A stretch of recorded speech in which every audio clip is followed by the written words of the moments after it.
All right, y'all. We give praise, esteem, and honor to the living Elohim in the name of Yahusha Hamashiach this day. We'll pick this up in John 5:39. Search the scriptures. For any of you think you have eternal life, the day of the day was testified me, and you will not come to me that you might have life. I receive not honor from men, but I know you, that you have not the love of Elohim in you. I come in my Abba's name, you receive me not. Another shall come in his own name, him you will receive. How you can believe, which receive honor one from another, and not the honor that comes from Elohim only. Do not think that I will accuse you. The Abba, there's one that accused you, even Moses, in whom you trust. Had he believed Moses, you would have believed me, for he wrote of me. But if you believe not his writings, how should you believe my words? So, all esteem and honor to Abba and Shamahim in the name of Yahusha. Let's go over here to John chapter 1 and verse 12. And it says, but as many as received him, Shalom, Brother Craig, gave he power to become the sons of Elohim to them that believe on his name, which were born, not of blood, nor the will of the flesh, nor the will of man, but of Elohim. Shalom, man.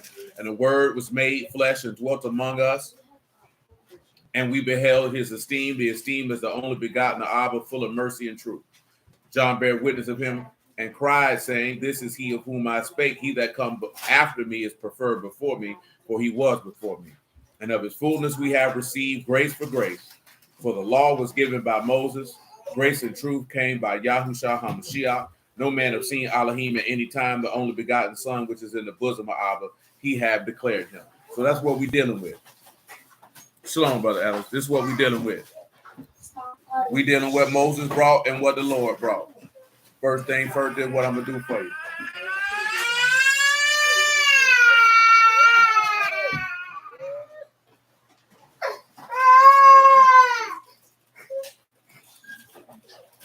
Think somebody sound crazy. Nigga want to be in the city where it's minus 8 degrees.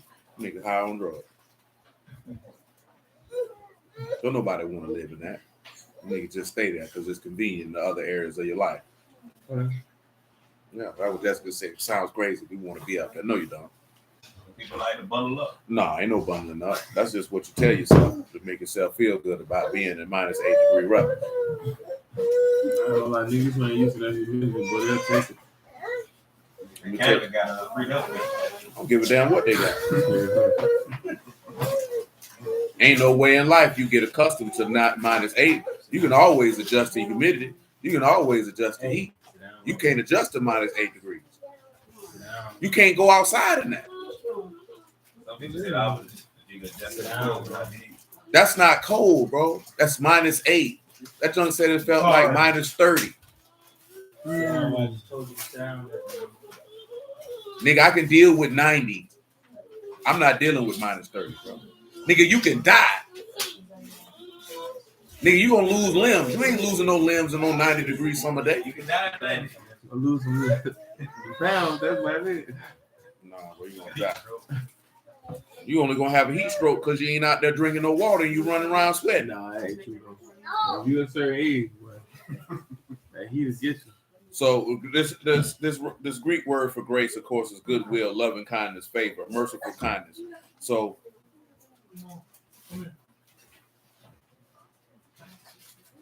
this nigga talking about he laying slabs at minus 8 degrees. Well, you certified crazy because I ain't laying nothing.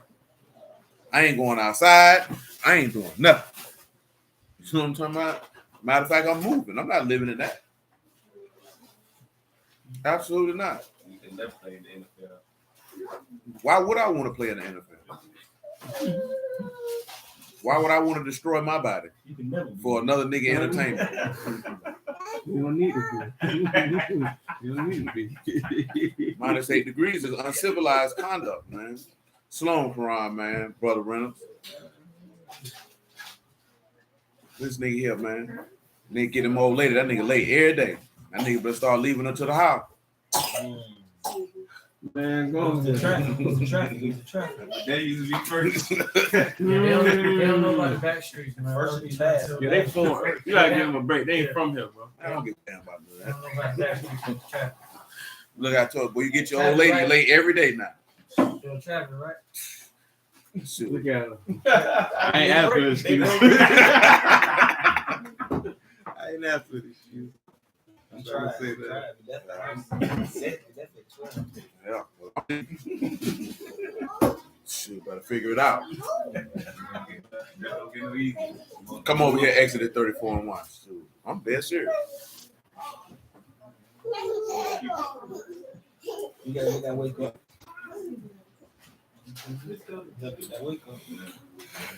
Exodus 34 and 1, No man. problem. Come on, man. It's saying Yahuwah said unto Moses, hew thee 2 tables of stone like unto the first, and I will write upon tables the words that were in the first tables which thou break. And be ready in the morning and come up to the morning to the Mount Sinai and present thyself there to me in the top of the mount. And no man shall come upon with you, neither let any man be seen throughout all the mount, neither let the flocks or herds feed before that mount. And he hewed 2 tables of stone like unto the first. And Moses rose up early in the morning and went up into Mount Sinai as Yahuwah commanded him, and took in his hands 2 tables of stone. And Yahuwah descended in the cloud and stood with him there and proclaimed the name of Yahuwah. And Yahuwah passed by before him and proclaimed Yahuwah, Yahuwah Elohim, merciful, gracious, long-suffering, and abundant in goodness and truth, keeping mercy for thousands, forgiving iniquity and transgression and sin, and that will by no means clear, visiting iniquity of the fathers upon the children and upon the children's children unto All the right. 3rd and 4th generation. That's good. Leah. Matthew, Mark, Luke, or John. Which one you want to read? You the only person in here named Leah. Very well then. What chapter? I'm asking you now. You have 1 through 15. Very well.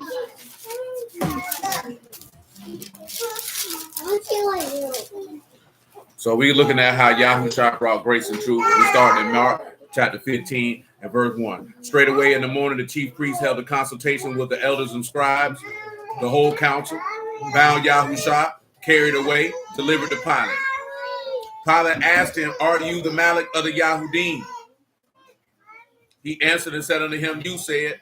But this nigga Quran tell my boy, you got to dig in the sand pile to find some sand that's not frozen. Why? Why? I'm not doing that. And the chief priest accused him of many things, but he answered nothing. So go ahead and get me Isaiah 53 and 5. And I think Psalms 39. Mark 5. Mark 15. 53 and 3. 53 and 5. It says, but he wounded for our transgressions, bruised for our iniquity, the chastisement of our peace upon him, and with his stripes we are healed. Mm-hmm. All we like sheep have gone astray, we have turned everyone his own way, and you have laid on him the iniquity of us all. He was oppressed, he was afflicted, yet he opened not his mouth. He didn't. We do what? He opened not his Now, mouth. see, now we're just dealing with that he said he didn't speak, but we're dealing with why he didn't speak. You know what I'm talking about? Which is coming before that is because he's about to get ready to suffer. Come on, Silver, give me Psalm 39 and 1.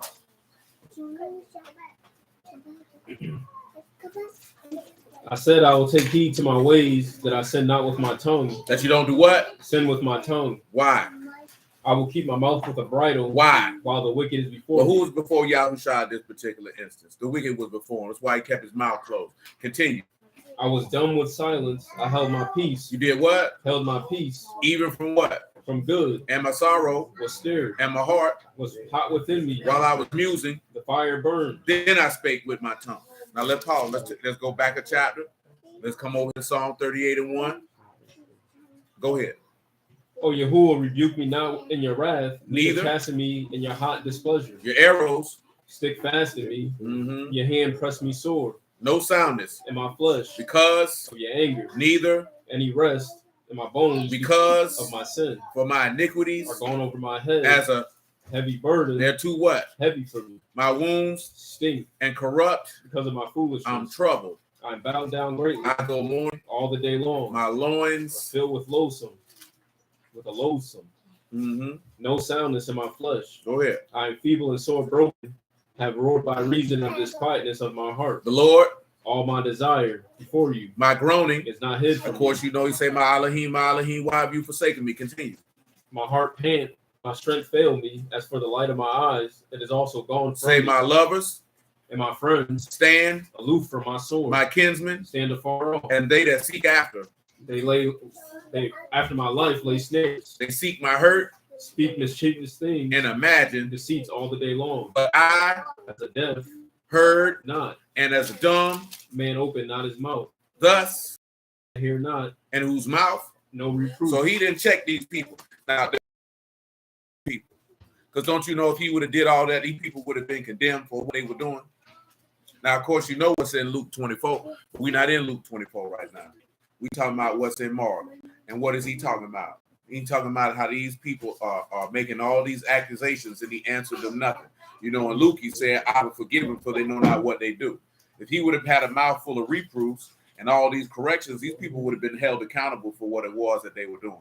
Somebody get me John 11:47 on general principle.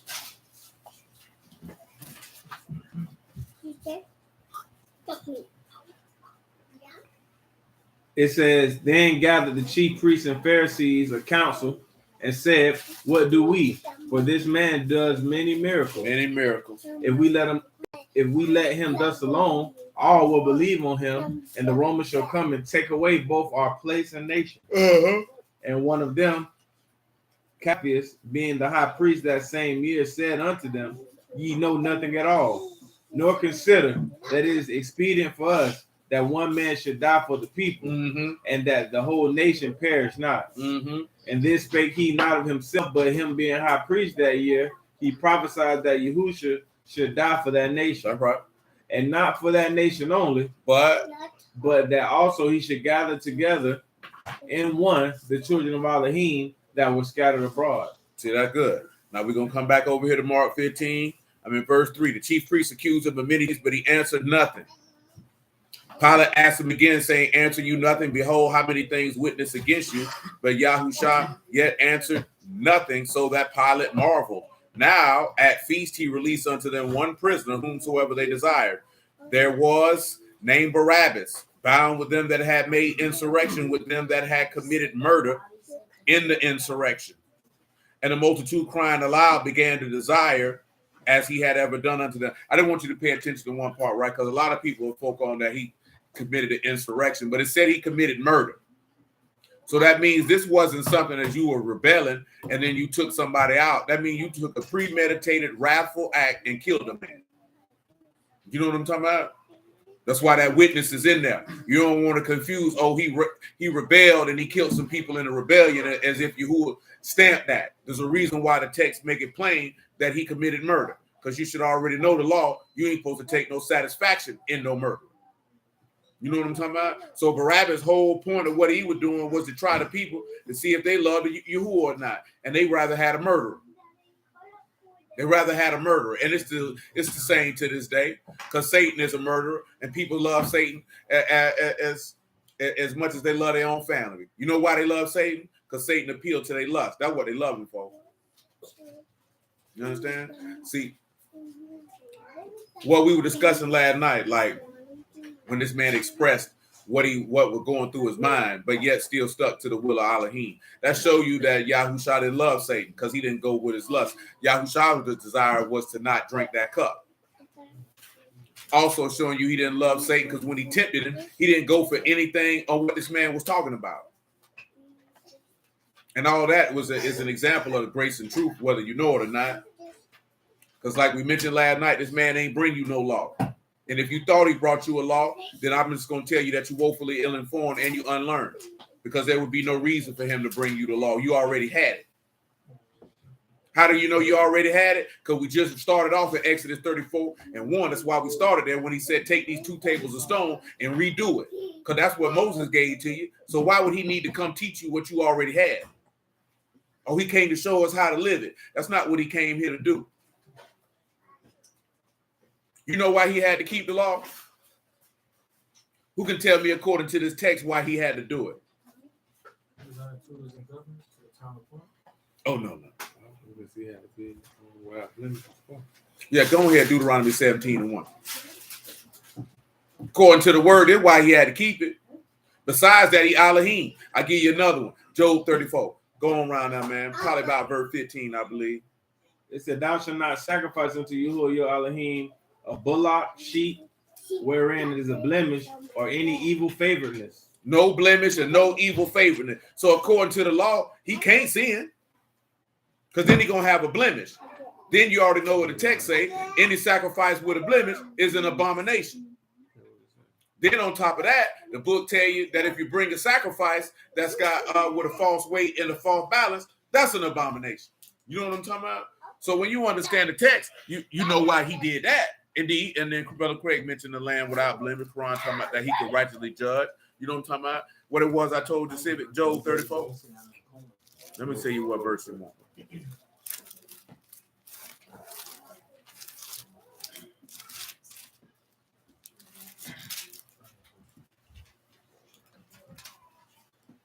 (34 and 10), Civic.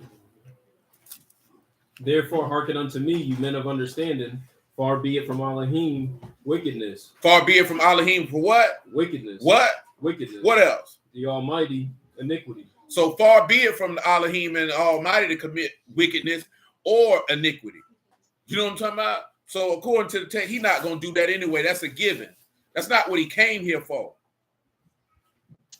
That's not what he came here for. He didn't come here. He said he came to set you an example. But you had an example. See, let me show you something. Can you point out where Moses didn't keep the law? No, you can't. You know what I'm talking about? You know what got Moses in trouble? A moment of unbelief. That's what got Moses in trouble. Because what did he tell Moses to do that he didn't do? He told him to speak to the rock. What did Moses do? He struck it. So what got Moses in trouble was not that he violated the law. That wasn't the law that kept him out of the promised land. He commit no sin in that fashion where he violated one of them 613. What got him in trouble was he didn't sanctify Yahuwah in front of the people by obeying what he told him to do, which showed a moment of unbelief because it's his frustration with the people. But he ain't commit no sin. See, Aaron committed a sin. Now, when I say committed a sin, I'm talking about his for violating the law. Because this is sin if you don't do what he say. If that man told you to do backflip butt booty naked and you ain't do it, you committed a sin. You know what I'm talking about? That's right. Aaron committed idolatry because he created a golden calf. Aaron committed an act that was worthy of death. Moses didn't do that.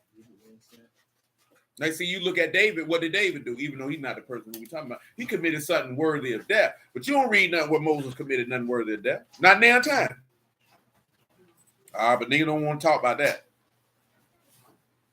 Of course, you know Moses had to have what he had because, hey, he's not your redeemer. But let's continue. Where we at with it? I am in 8.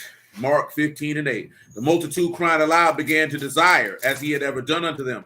Pilate answered them, saying, will you that I release unto you the Malach of the Yahudim? For he knew that the chief priest had delivered him for envy. So, number one, we know that Esau had envy. We know that Cain had envy. We know that, what his name is? Korah had envy. You know what I'm saying? All these people had envy. You know what I'm talking about? They were envious of this man. Why did it say that they were envious of this man? Because he spoke with authority, not like the scribes speak. Come on, Sylvia, give me Matthew 7, man. Verse 26. Now make it 20. Wherefore by their fruits you shall know them. Not everyone that saith unto me, Lord, Lord, shall enter into the kingdom of Shamahim, but he that do the will of my Father which is in Shamahim. Many will say to me in that day, Lord, Lord, have we not prophesied in your name? And in your name have cast out devils? And in your name done many wonderful works? And then I will profess unto them, I never knew you. Depart from me, you that work iniquity. Therefore, whosoever hear these sayings of mine and do them, I will liken him unto a wise man which built his house upon a rock. And the rain descended, and the floods came, and the winds blew, and beat upon that house. And it fell not, for it was founded upon a rock. Go ahead. And everyone that hear these sayings of mine and do them not shall be likened unto a foolish man which built his house upon the sand. And the rain descended, the floods came, and the winds blew and beat upon that house. And it fell. and great was the fall of it. Mm-hmm. And it came to pass when Yahusha had ended these sayings, What did it say? the people were astonished at his doctrine. They were what at his doctrine? Astonished, Mm-hmm. for he taught them as one having authority. Having what? Authority, Not as the scribes. So that played a role in it, among other things. But I just wanted y'all to hear that part. Let's come back to Mark 15, verse 11. But the chief priests moved the people, they should rather release Barabbas unto them. Pilate answered and said again unto them, what will you then shall I do, whom you call the Malach of the Yahudim? They cried out again, crucify him. Then Pilate said unto him, what evil have he done? And they cried out the more exceedingly, crucify him. And Pilate, willing to content to the people, released Barabbas unto them and delivered Yahusha. And when he had scourged, to be crucified, the soldiers led him away into the hall and called Praetorium, and they called together the whole band. They clothed him with purple and platted a crown of thorns and put it about his head and began to salute him, hail the Malach of the Yahudim. And they smote him on the head with a reed and did spit on him, and bowing knees worshipped him. And when they had mocked him, they took off the purple from him and put his own clothes on him and led him out to crucify him. And they compelled one Simon, a Cyrenian, who passed by coming out of the country, the father of Alexander and Rufus, to bear his cross. Now I'm going to ask you a question. I need you to pay attention. There are one, there are two, there are three different people mentioned in the Old Testament, and what you just heard from verses 16 to 21. Now you're going to need to tell me who those three individuals are. There are three witnesses, and all three of them are witnesses of grace and truth. Once you point them out, from 16 to 21, there are three different men mentioned in there. Three different men's stories were mentioned from verses 16 to 21.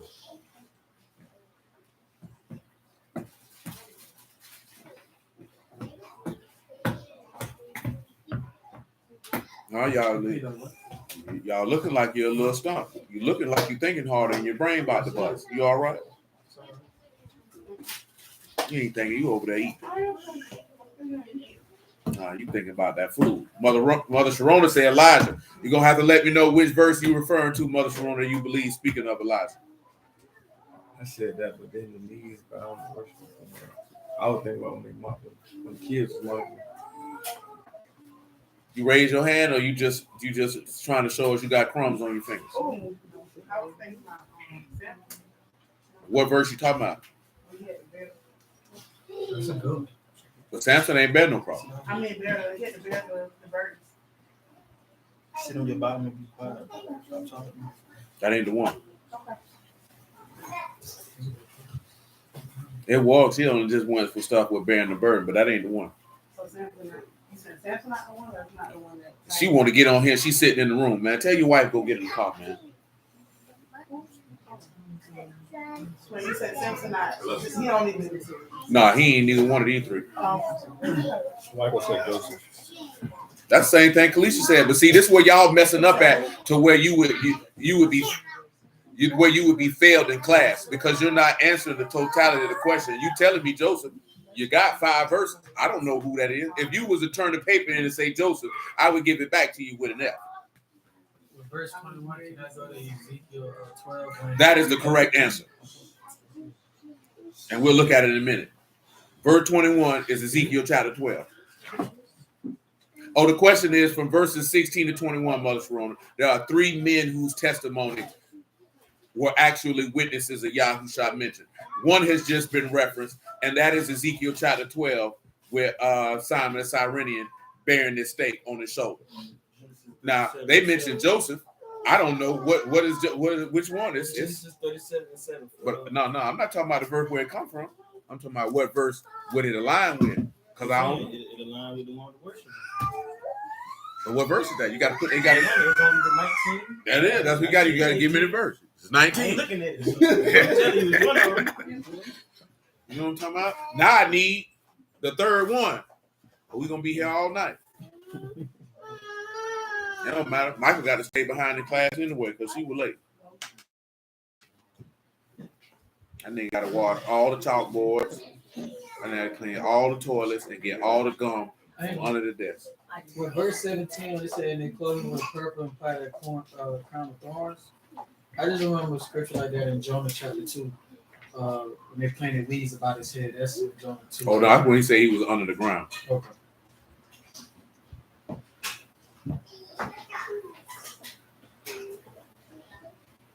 Y'all don't know who had no purple put on him? This is what we doing. You talking about? I thought he had blue one. Mordecai. Yeah, there's Mordecai, cleanly rolled. All you niggas get out. But I thought Especially it was blue, you. Yeah, I ain't gonna lie. I ain't think. Come on, Civic. Ezekiel chapter 12 and verse 1. You cover all three. Yeah. So what was all three? Mordecai, Joseph, and Ezekiel. So whoever said Joseph first, what they didn't have it. Yeah, Kalisha nor Doris had no verse of what they were referring to. Come on, man. Ezekiel 12 and 1. The word of Yahuwah also came unto me, saying, Son of man, you dwell in the midst of a rebellious house. You dwell where? In the midst of a rebellious house. That's what you seen in John 11. Which have eyes to see and see not, and have ears to hear and hear not. That's right. For they a rebellious house. Therefore, you son of man, prepare the stuff for removing. Prepare the stuff for what? Removing. For what? Removing. Go ahead. Remove by day in their sight. Remove when? By day in their sight. Mm-hmm. You shall remove from your place to another place in their sight. It may be they will consider, though they be a rebellious house. Though they don't listen. Then shall you bring forth your stuff by day in their sight, as stuff for removing. You shall go forth at even in their sight. Mm-hmm. As they that go into captivity. Dig you through the wall in their sight and carry out thereby. Mm-hmm. In their sight shall you bear upon shoulders. You do in their sight, you do what? Bear it upon shoulders. Go ahead. And carry forth in the twilight. Carry it forth when? In the twilight. Go ahead. You shall cover your face that you see not the ground. For I have set you a sign upon the house of Yahweh. Set as a what? A sign. So they supposed to understood that sign when they seen him carrying that stake, but they didn't pay attention. Go ahead. And I did so as I was commanded. I brought forth my stuff by day, that stuff for captivity. And in the evening I dig through the wall with my hand. Now pause, right? This is going to be the example of grace and truth, because it said they're going to have him carry that stake, right? He carrying that stake as a sign of captivity. Ain't that what it said?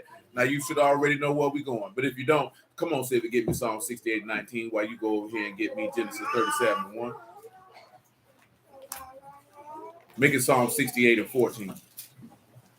What you said, Michael? You said something a couple minutes ago.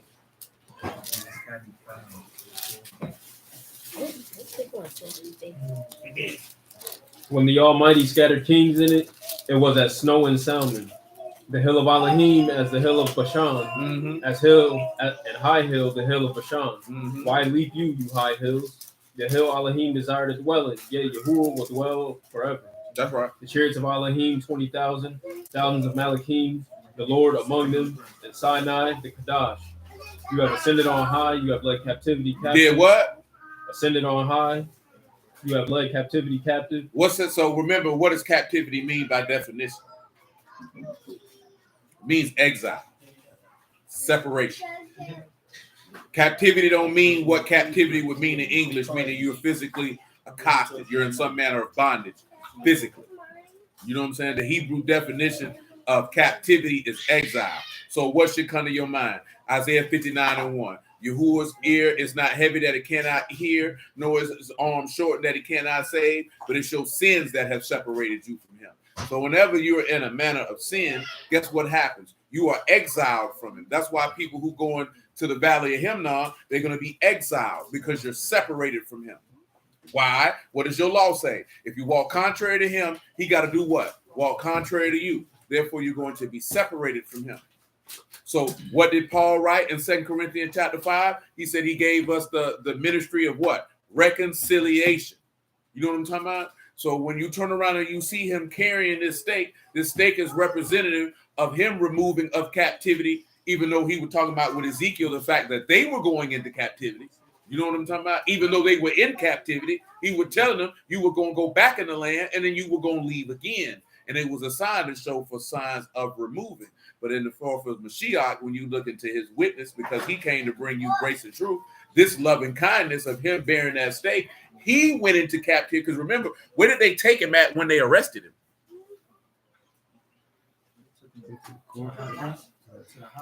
They took him and locked him up in Caphier's house. The same way they locked Micaiah up. The same way they locked Jeremiah up. And with Jeremiah, it specifically say that he was locked up in the priest's house. You know what I'm saying? In the prison house. So he literally went into captivity. Then he literally went into captivity in regards of him carrying that stake, because what ended up happening? My Elohim, why have you forsaken me? Now he has been separated or exiled from his Elohim. You know what I'm talking about? In order for you to be reconciled. So this is where the grace and truth is compiled at, because it's the faithfulness of Elohim with the loving kindness of Elohim, which justified Jeremiah 31:3 when he say, with loving kindness I have drawn you, or even what we looked at with Sechem speaking to Dinah, that he spoke to her Lev, or he said he spoke to her kindly, but it really said he spoke to her heart. Same thing that Jose say, I'll allure her with comfortable word. He's speaking to your mind. See, this is the point of the matter where you know a lot of people not really preaching the word because it's not speaking to the hearts of the people. You know what I'm saying? I was talking, Drew had one of his homeboys on there, man. He was asking about, should he join Sakari? I say, man, I ain't going to tell you who to join and who not to join. I tell you if the work good or not. But I say, but one thing you got to do is this. You got to listen for the voice of the shepherd. Bump all that other stuff. Oh, yes, ma'am. Mother Sharona said her mother's joining this afternoon. She's 84 years old. Mother Mary. Praise the Lord. You know what I'm saying? So you gotta pay attention to that. You feel me? You got to listen for the voice of the shepherd. That's the only thing that matters. Because when you hear the voice of the shepherd, the word going to speak to your heart. See, a lot of people, they want to speak to your flesh. They want to speak to your lust. They want to speak to your own self-will. But when the word of Yahuwah being preached, it's supposed to speak to your heart, man. And if it ain't touching your heart, then that ain't the word of Yahuwah. You know what I'm talking about? Because I'm telling you, right? I ain't saying that this here so you can be like, yeah, man, I got to get it from him. You can get it from wherever you want to get it from. Just make sure that you hear the voice of God when they talk. Because he said, he that is of Elohim hears Elohim's word. You're supposed to be listening for the words of Elohim. You understand? That's the focus. The focus is not on the individuals who bringing it. The focus is not on the assembly. Whatever assembly he guides you to, praise be to Yahuwah. But just make sure that the word is there. That's it. That's the number one concern. Come on, I got you, sis. Just stay where you at. I'll get you on the rebound. So Genesis 37:1. Shalom, my G. And Jacob dwelt in the land wherein his father was a stranger in the land of Canaan. These, the generations of Jacob. Joseph, 17 years old, was feeding the flock with his brethren, and the lad with the sons of Bela, with the sons of Zilpah, his father's wives, and Joseph brought his father their evil report. Now Yasharal loved Joseph more than all his sons, because he, the son of his old age, and he made him a coat of colors. And when his brethren saw that their Abba loved him more than all his brethren, they hated him, and they could not speak peaceably unto him. Joseph dreamed a dream, and he told his brethren, and they hated him yet the more. And he said unto them, Hear, I pray you, this dream which I have dreamed. Behold, binding sheaves in the field, and lo, my sheaf arose, and also stood upright. Behold, your sheaves stood round about, and made obeisance to my sheaf. And his brethren said unto him, Shall you indeed reign over us? For you shall indeed have dominion over us. And they hated him yet the more for his dream and his words. Now, of course, we could have definitely went to Isaiah 45 and said every knee gonna bow and every tongue gonna confess. But I wanted you to focus on an individual, and of course, the individual of what he went through, which we're not going to spend an inordinate amount of time, because you know Joseph was falsely accused of iniquity, placed into captivity, separated from man and Elohim, who did no wrong, until he was justified by Elohim and set in a high position. You know what I'm saying? To then where individuals came and gave obeisance and worship unto him, because he was the chief ruler in the land. You understand? When you look at it, like I said, we look at Ezekiel. So Ezekiel is the high priest who was showing them that he was going to take a separation so that they would have considered about their separation. Not just separation from the land, but separation from Yahuwah. You know what I'm saying? Now come over here to the book of Esther. I got to remember what chapter this is.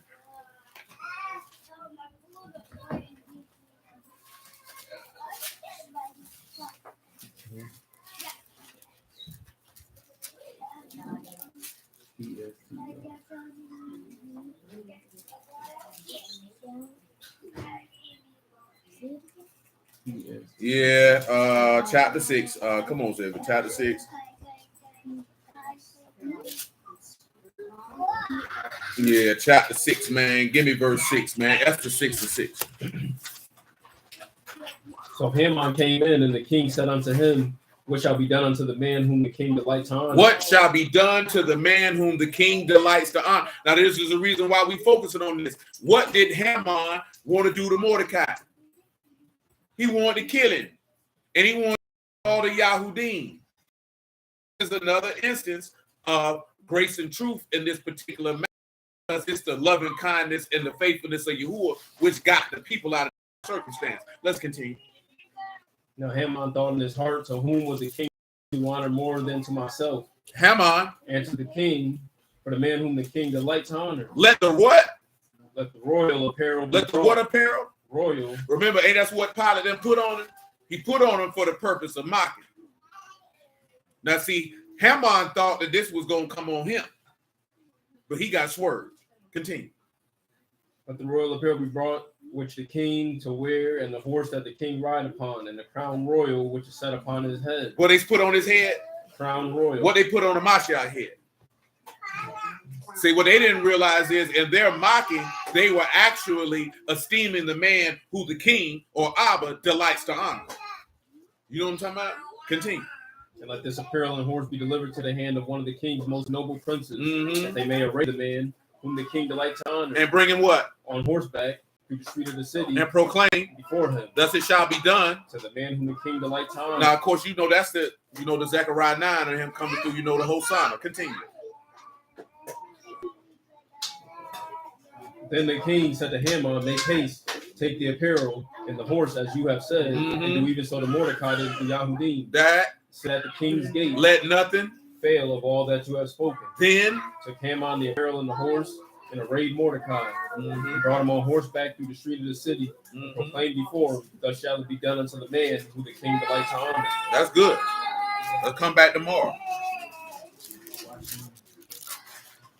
We in Mark 15-22.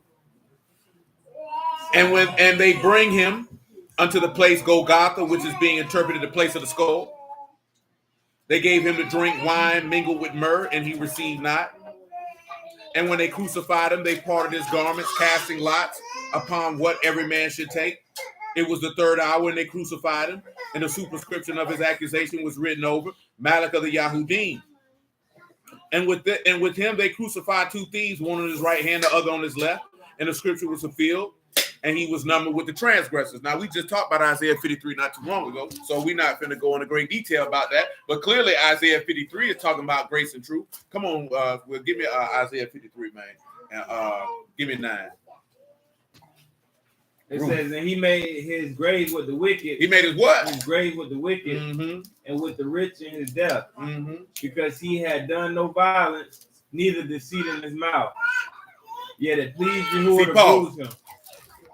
Remember what the book say about Yahuwah? He said he's not a man that should do what? Nor the son of man that should repent. So this is another instance where you can show ain't gonna be no deceit found in his mouth. And he ain't did no violence. See, a lot of goofy people are like to turn around and say, God of the Bible done killed more people than anybody. That man ain't never did no violence. Give him violence by definition so people understand what that means by doing violence. That's unjust gain. That's unjust gain. False justice. False justice. Unrighteous. When this man ever done that? When that man ever done that? You say he did, you telling a lie. Oppressor. Who Yahuwah done oppress? That's the adversary. Huh? Come on, see if we get him Acts 10 and 34 so they can see that real quick. I'll show you who been oppressing.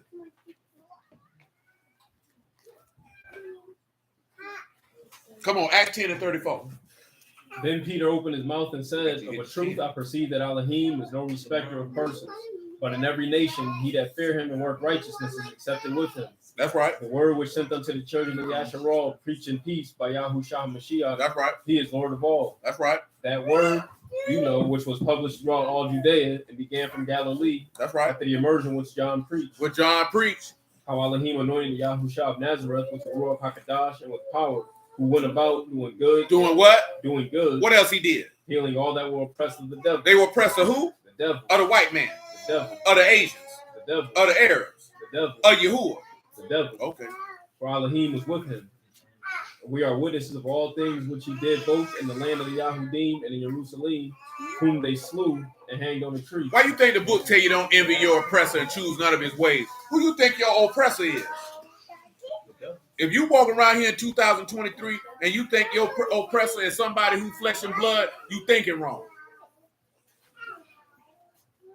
You thinking wrong. And that's not to say that man can't work oppression. You understand? But that's not your oppressor, because he said don't envy your oppressor and don't choose none of his ways. So who you think, what you think his ways is? So give it to him, man, in Hebrew, man. Envy, oppressor, and ways. That's Proverbs 3:31 for those who don't know. There you go, Quran.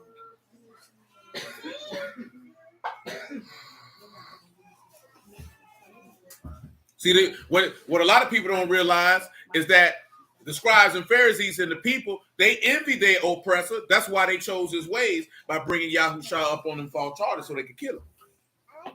That's why you think Yahusha, what did he tell him? You of your father the what? And the lust of your father? Because he was a murderer from the beginning, and he didn't abide in no type of faithfulness. See, when you don't abide in faithfulness, you always gonna yield to your lust, and you always gonna be ready to kill somebody.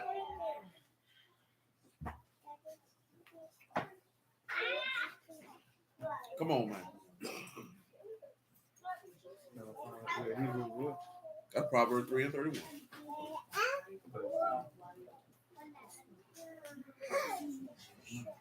Little Ruth. Envy is kana. That's to be jealous. Envious, to provoke. So you know what? If you jealous and you envious and provoking, guess what you end up doing? You end up violating thou shalt not covet. That's what you end up doing. Because when you're envious and you're jealous, that means you coveting something that belongs to somebody else. Oppressor is the same word for violence. You know what I'm talking about? So he say, do not envy him who does what? What does oppressor mean again? Unjust. Unjust gain. Unjust gain. Injustice, oppressor. Injustice, oppressive, and unrighteousness. Yep. And unrighteousness. Ain't no righteousness with the devil. Everything the devil get, he get it by unrighteous means. Don't the book tell you that, you know, it's better to be poor than to have righteousness gotten by ill-begotten means? It's better for you to be broke. So it's a lot of people in this particular society, boy, you'll go to hell just to have a little bit of money, man. You don't even know these crackers finna get rid of these dollar bills in a little bit, man. You're going to be looking more fool than the white-faced mule out this hole, man. You know what I'm talking about? Like straight up now. And you can sit around, I'm telling you, I give it about another 12 to 18 months, boy, we probably ain't going to have no dollar bills no more. You know what I'm saying? There's probably going to be a day nigga going to walk up to the ATM machine, that junk going to say down. Remember how everybody was tripping about the 5-star app being down? Yeah, that's probably coming. That probably coming. You know what I'm saying? Sooner than we probably anticipate, because they get rid of it. That's the reserve currency. They've been using it for a long time. See, we were just talking to a dude about this here, man. They talking about power. I'm telling you, goofy niggas, how the hell you gonna have power when you using another nigga currency? You ain't got no power if you don't control the currency. I don't care how much land you buy. I don't care how many hospitals you build. I don't care what you do. If you got to go to another man to get the currency in order to purchase said things, you ain't got no power. The man who's making the currency got all the power, because he could get rid of the currency you using and make a new one. And now you, guess what? You bought the whole out. Because you got to come to him. If I meant the money, you know, of course, everybody, I ain't going to say everybody, most people know that Rothschild's quote. He said, all right, man, give me control of a nation's currency. He said, I don't give a damn who make the laws. Because I got the power, because I control the money. Because you need the money more than I need your laws. You need money to be able to do everything that it is that you want to do. You know what I'm talking about? And if I got control over that, I can dictate whatever policies in any society that I want to dictate, which is why you've had so many armed conflicts throughout the time of human history. You gotta pay somebody. Yeah, which is why the average person in America at this particular point cannot purchase a home. You know what I'm talking about? Because I just was listening to a dude talk about the business partner with Warren Buffett, talking about telling poor people, stop complaining. Life is better, the best as it's ever been. You know what I'm saying? But of course, it's easy for him to say that as a billionaire till you step down here with regular people and they're like, shoot, you're lying to me. You know what I'm talking about? Because, yeah, man, you know, everybody be moving and grooving like everything good, but at the end of the day, boy, average person can't buy a home. So that means that I've been told you this about 2-3 years ago, America turned into a feudal state. I don't know if you know what a feudal state is. You may not remember that from school. You should know. You teach children, don't you? Not yet. You ever heard of a feudal lord? You ever heard of feudalism? You need to look it up, miseducated. Not for real. But what that basically is that, you know, small group of people pretty much own the land, and the people are, you know what I'm saying, pretty much are indebted to these people for the land. Now, it's not going to be a feudal state like in them time, but basically, right now, I think they say 45% of all homes in America are owned by large corporations. You know what I'm saying? Most people got it confused that most landlords are like super duper rich. Most of them ain't. You know what I'm saying? But half the homes are owned by people like First Key, you know. What do you call them other people? America Home for Rent. I think about a year and a half ago, man, some of the wholesalers in the city used to be like, man, I don't know if we should keep selling these houses to these people. They was like, yeah, we getting the bread, but they also knew on the backside what they were participating in. You know what I'm saying? So they had for lack of a better term, a moral conflict in their mind. Should I put money before the interest of the common everyday person? And of course, they put the money first. You know what I'm saying? Because they like, shoot, we got a business to run. But now half the homes in the country are owned by corporate conglomerates. You know what I'm talking about? So what did that mean?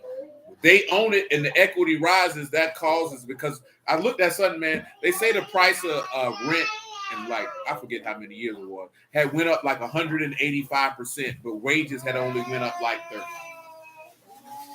You know what I'm talking about? So since the wages are not going up to meet the cost to actually have somewhere to dwell, that means the average person going to be priced out the mix. But I told y'all when the pandemic hit that that's what they wanted to do. You know what I'm saying? And they did it.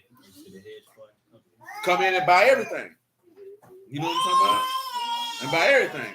Because only reason why, what it was, who was in that? That was Civic in that with. We listening to these people talk about, they said they spent $112,000 on the wedding. Then her husband lost his job. His job, he's making like $200,000. You know what I'm saying? But the thing was, they said they owned 3 properties in stocks. So they could have, the stocks was the dudes. I think the houses were the ladies. You know what I'm saying? I think only one of them was hers. Yeah, the most expensive house was hers. And they was like the equity she had in this vacation rental that she was using. See, that's the only reason why in America they press to you to own a home, because you have that equity in the home that you might be able to pull out and flip to go do something else. You know what I'm talking about? Do average people do that with their home equity loans? No, probably. You know what I'm saying? They probably just, they might use it to fix their house, or they might use it to buy a car, take a trip. You know what I'm saying? Things of that nature. You know what I'm talking about? But that's why they push on you in this country, you know, buy your home. Because you could do that. You know what I'm talking about? But now, shoot, that ship might have done sailed. Because, boy, we know them probably were working on that, what you call it, that digital currency, and how they moving. This is how I believe that they're going to get rid of the dollar real soon, because I seen that the government got their own crypto. And once they get into something and they created something for themselves, and I know it's a matter of time before they ruin all their competition and just commandeer it for themselves.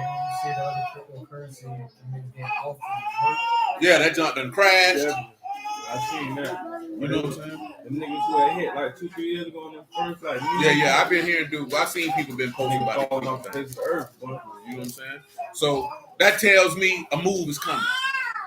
You know what I'm saying? So that just is what it is. It's just more so don't be floating around here. You know what ends up happening, because you get complacent because you don't think life gonna change.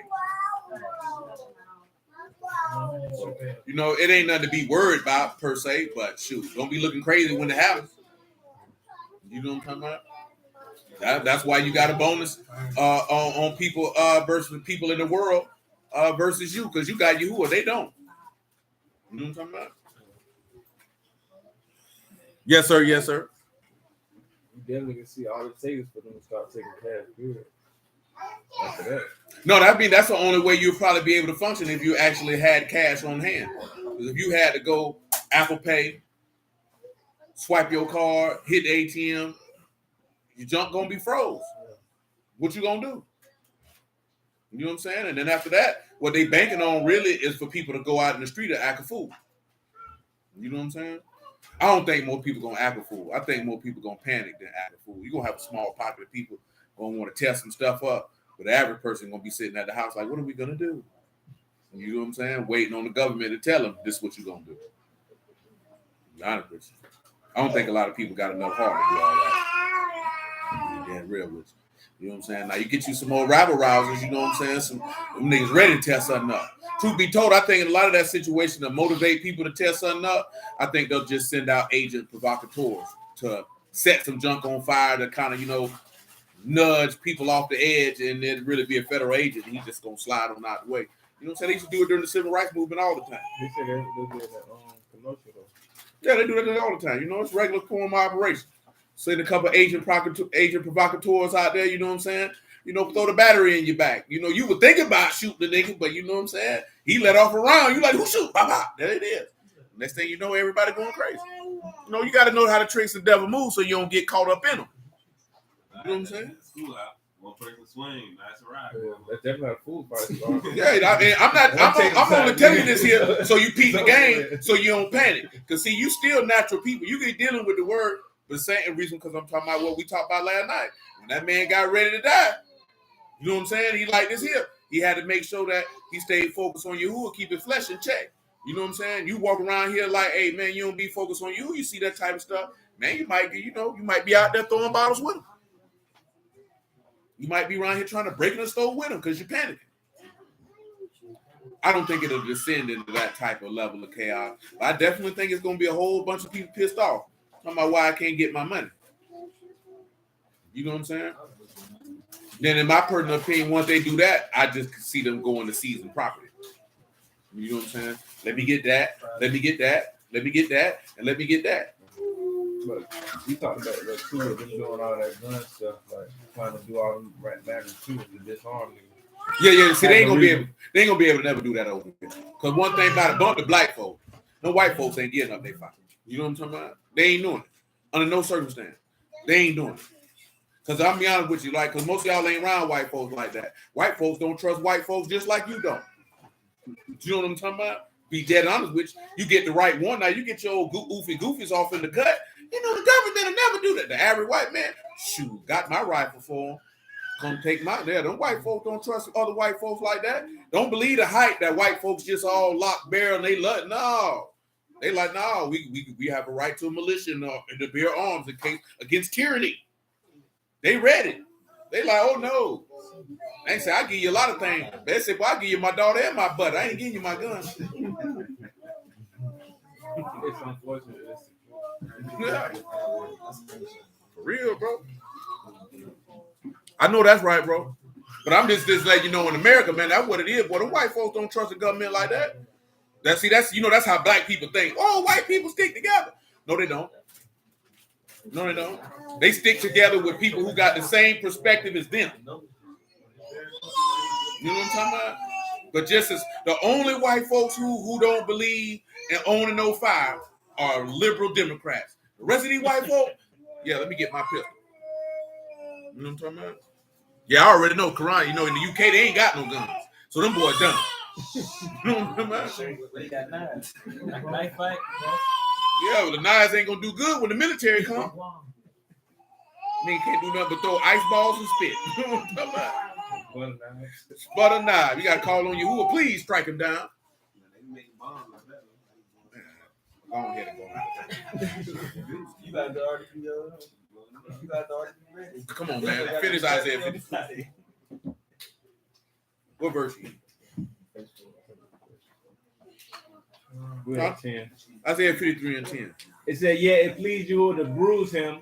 He hath put to grief when thou shalt make his soul an offering for sin. Mm-hmm. He shall see seed. He shall prolong days and the pleasure. Notice he said to make his soul an offering for what? For sin. Okay. He shall see seed. He shall prolong days and the pleasure of Yahuwah shall prosper in his hand. Mm-hmm. That which Yahuwah delighted in gonna prosper, and Yahuwah delight in life. Go ahead. He shall see the travail of his soul and shall be satisfied. Mhm. By his knowledge shall my righteous servant justify many. By knowledge of my righteous servant, they will make many righteous. For he shall bear their iniquity. He gonna do what? Bear their iniquity. He gonna lift up or carry their pravity. You know what I'm saying? Come on, man. Therefore will I divide him with the great, and he shall divide the spoil with the strong, because he hath poured out his soul unto death. Mm-hmm. And he was numbered with the transgressors. He poured out his soul under what? He poured out his soul unto death. Mm-hmm. He was numbered with the transgressors. Mm-hmm. He bare the sin of many and made intercession for the transgressors. Made intercession. See, Quran say the police got guns over there, but many of us, but not many of them. Then he say he came over here in 2019, seen a dude with a Glock on the counter. He like, what's going on? See, he's shocked by that. Well, you got people in this country, boy, got gun lockers. You know what I'm saying? Huh? What is that? That's a room like this here, full of guns, full of ammo, ammunition, bullets. Yeah, I would advise all y'all to teach all your sons how to shoot as early as possible. You know what I'm talking about? You need to know how to use a weapon. You know what I'm talking about?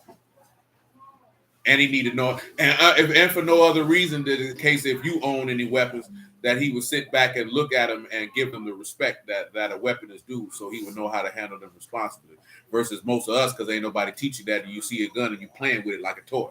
You know what I'm saying? But this is an instrument of death. You know what I'm talking about? So, yeah, they need to understand what that is, and that that's not a toy. This is literally an instrument of death. Give it the respect that is owed. You know what I'm saying? To know how to properly use it. Because everybody, if any of y'all done found a pistol in your day, in your childhood, you were playing with it like it was a toy. You know what I'm saying? Because you ain't understand what you had in your hand. You know what I'm saying? The concept of I can take this and end somebody's life was not a relevant fact for you. He said, what? He said, man, don't you say, told him, don't sweat it, it's legal. Man, people in America don't give a damn, legal, illegal. Look here, man, they got it. So I can't speak for other countries, boy, but I ain't gonna lie to you. For the most part, especially if you ain't got Yahuwah. Well, this is not a place you want to be. They ain't got no fire. You know what I'm saying?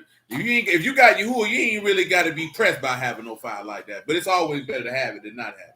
But boy, if you ain't got Yahuwah, well, you need you a gun. You live in America, especially if you live in any metropolitan area. You live in Jacksonville, Miami, Houston, Dallas, New York, Chicago, you know what I'm talking about? Definitely Baltimore, you know what I'm talking about? Los Angeles, boy, you need you a gun, boy. You know what I'm saying? Like straight up and down. And that ain't on no tough guy jump, man. These niggas be on some other type of time, boy. You might need for no other reason just to keep somebody up off. You can have a gun in New York. Very, very different. No, I mean, you just can't be unlicensed. Oh, you get a license, that's what I'm saying. They ain't giving you. It don't matter. See, that's when you be smart. That's when you get a license in another state and you get your junk license in that state because you're already licensed. That's how Plaxico Burrs got in trouble, because his gun was licensed in Florida, but it wasn't licensed up there. He didn't. I'm be honest with you, right? Average person don't realize that they just think I'm licensed in this state. I can carry my gun anywhere. Nah, they tell you that in the considered weapon class. Man, the average person ain't paying attention. They definitely tell you that. Tell you that. Just for hell, you go anywhere else. It's not. I mean, some people don't even have concealed. You got to realize some people don't even have concealed weapon permits. They just buy their gun. Yeah, the average person. I mean, in this state, a lot of states you can do without. You got to already have took your class, or you even came in here come look at you. Come on back tomorrow, see. Or you don't need no concealed weapon permit in Texas. You can just go buy the gun. You good. Open carry out there.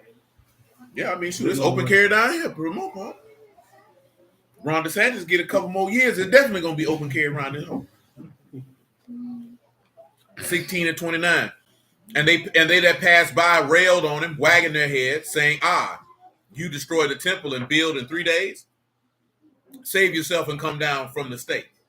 Likewise, also the chief priests mocking said among themselves with the scribes, he saved others, himself he cannot save.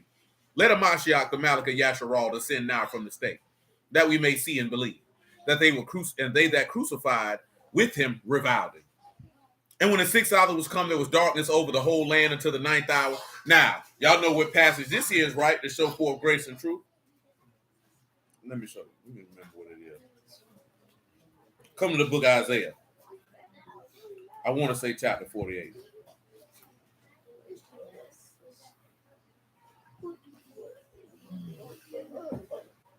Oh, there you go.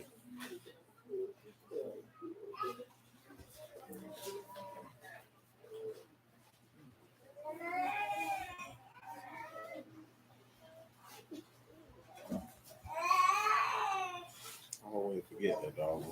I'm going to say it's Isaiah 48.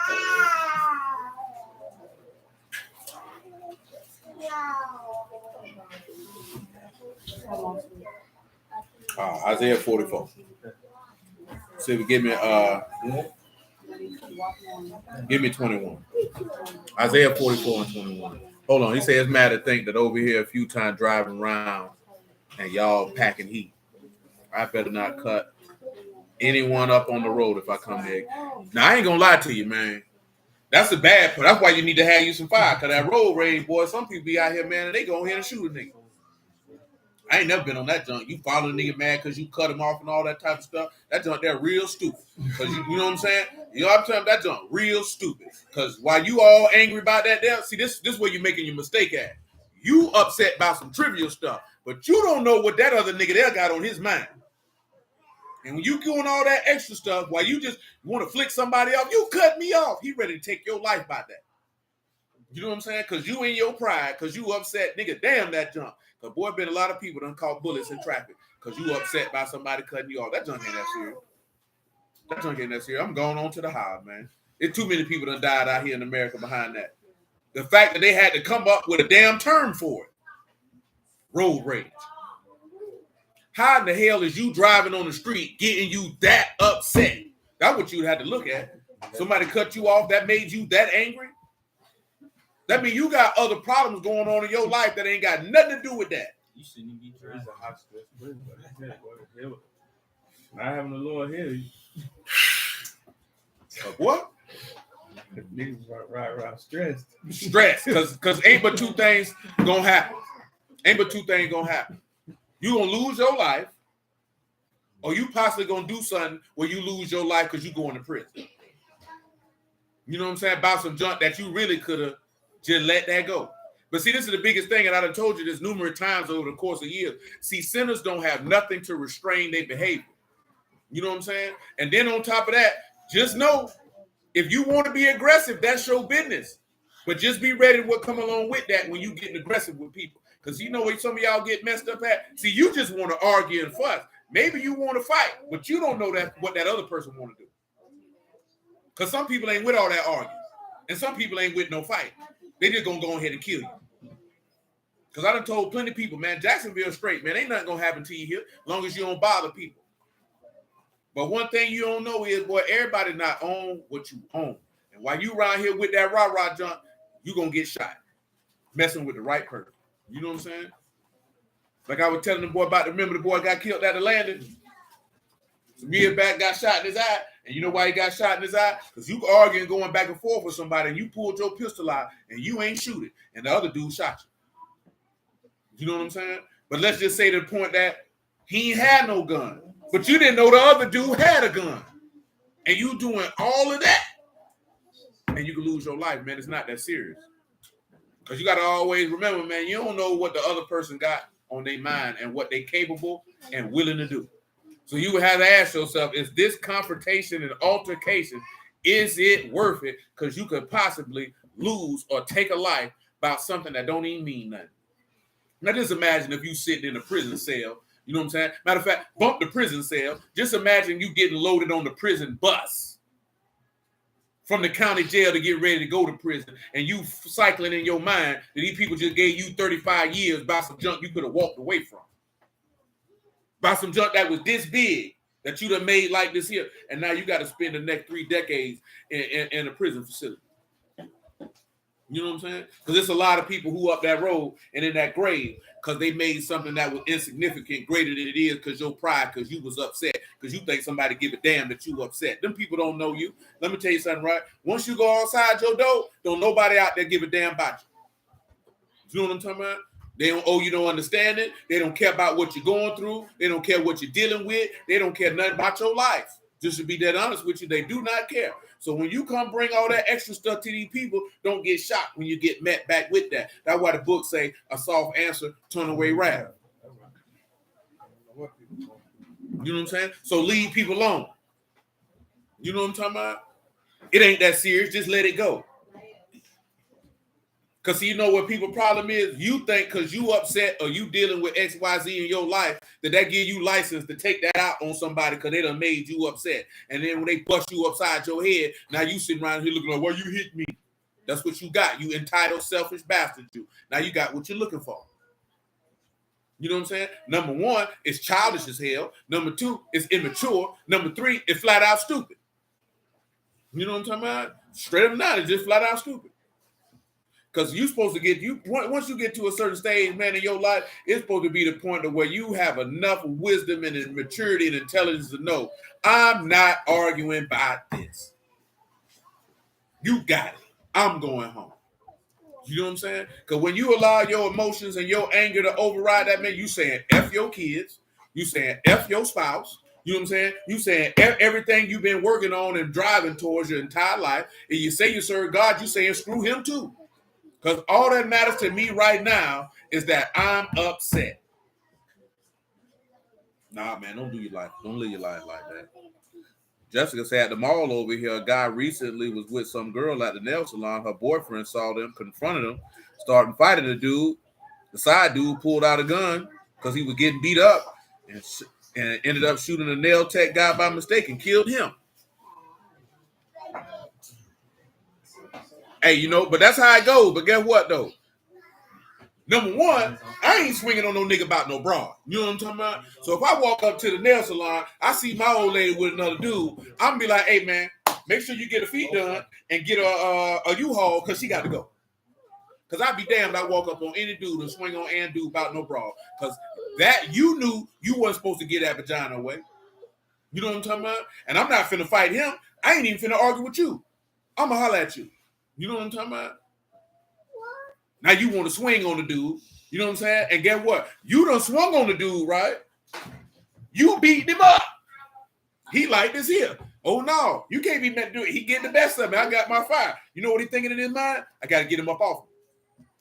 You know what I'm saying? I got to get him up off me. That's where his mind is at. I got to get him up off me. Now, that it's unfortunate. Somebody who ain't got nothing to do with the situation. And you know what's the birth of that situation? A disloyal skank. That's why the nail tech did. A disloyal skank. You are out here gallivanting in public with another dude. You know what I'm talking about? Now the boyfriend, he's just as stupid because now you put yourself in that position to know that you the cause of somebody dying because you couldn't control your emotions. You know what I'm talking about? And then the third dude, you was a damn fool if you knew she had an old lady, had a dude, because you allowed a woman to say, you can only be with me when I got time for you. When I can get away from my dude, then I can be with you. So you was a damn fool on top of that. Because I'll be damned if a woman gonna look at me and say, I'm gonna ration my time to you when it's convenient for me. Oh, hell no.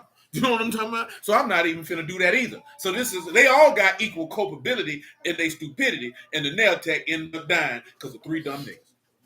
You know what I'm talking about? That's what happened. But guess what? Buddy said, you ain't finna beat on me like that. God guarantee most of y'all in here, you got some fire on you, and nigga getting the best of you, your mind like, well, I'm finna shoot this nigga. You know what I'm talking about?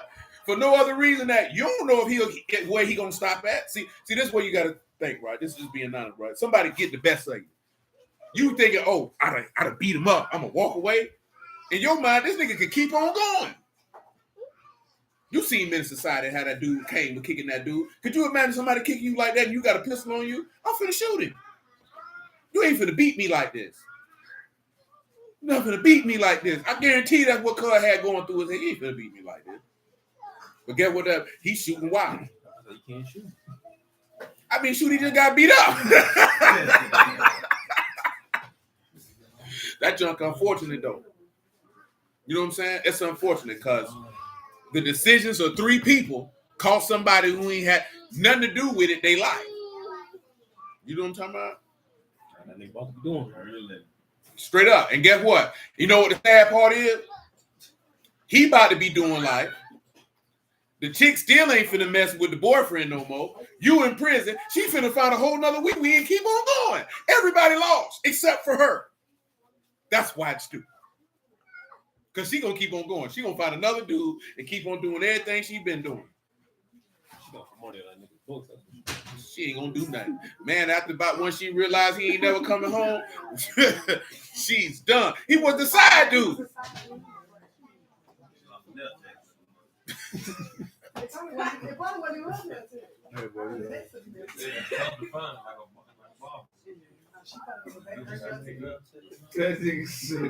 Like a mama. No, see, if I own a nail salon, she banned for life. I got a big old picture on the wall. Do not admit her. Matter of fact, if she come in here to get her nail done, put some type of itching powder, some type of fungus on her hands and feet. She the reason Ho Ming Ching is dead. Oh, man. She can't come in here. She's not welcome here. You know what I'm talking about? Come on, man. Where we at? Isaiah 44 and 21. Come on with it. Isaiah 44 and 21. Remember these, O Jacob and Yasharal, for you, my servant, I have formed you. You, my servant, O Yasharal, you shall not be forgotten of me. I have blotted out as a thick cloud. He did what? Blotted out as a thick cloud. What he blotted out? Your transgression. Your who? Transgression. What else? And as a cloud, your sins. Turn unto me, for I have redeemed you. So notice this here. That's again with the grace and truth, because that's why you see the black cloud. We might as well go ahead and get him Amos. Will. Come on, man. Give me Amos 8. What it is? 8 and 5. Notice what he said, right? He blotted them out. See, you think the clouds, it going dark is just for it to go dark, but it's a sample of his loving kindness, because Elohim so loved the world, he gave his only begotten son, that all that believe on him should not perish, but have everlasting life. Go ahead, man. Amos 8 and 5. It says, saying, when will the new moon be gone that we may sell corn? And the Sabbath that we may set forth wheat, making the ephah small and the shekel great, and falsifying the balances by deceit. That we may buy the poor for silver, and the needy for a pair of shoes. Yea, and sell the refuse of wheat. And Yahuwah have sworn by the excellency of Jacob, surely I will never forget any of their work. Any of their works. Shall not the land tremble for this? And everyone mourn that dwelleth therein? It shall rise up wholly as a flood. It shall be cast out and drowned as the flood of Mizraim. And it shall come to pass in that day, said Yahuwah, that I will cause the sun to go down at noon. Cause the sun to go down when? At noon. At when? At noon. About the 3rd hour or the 6th to the 9th hour. Go ahead. And I will darken the earth in the clear day. Go ahead.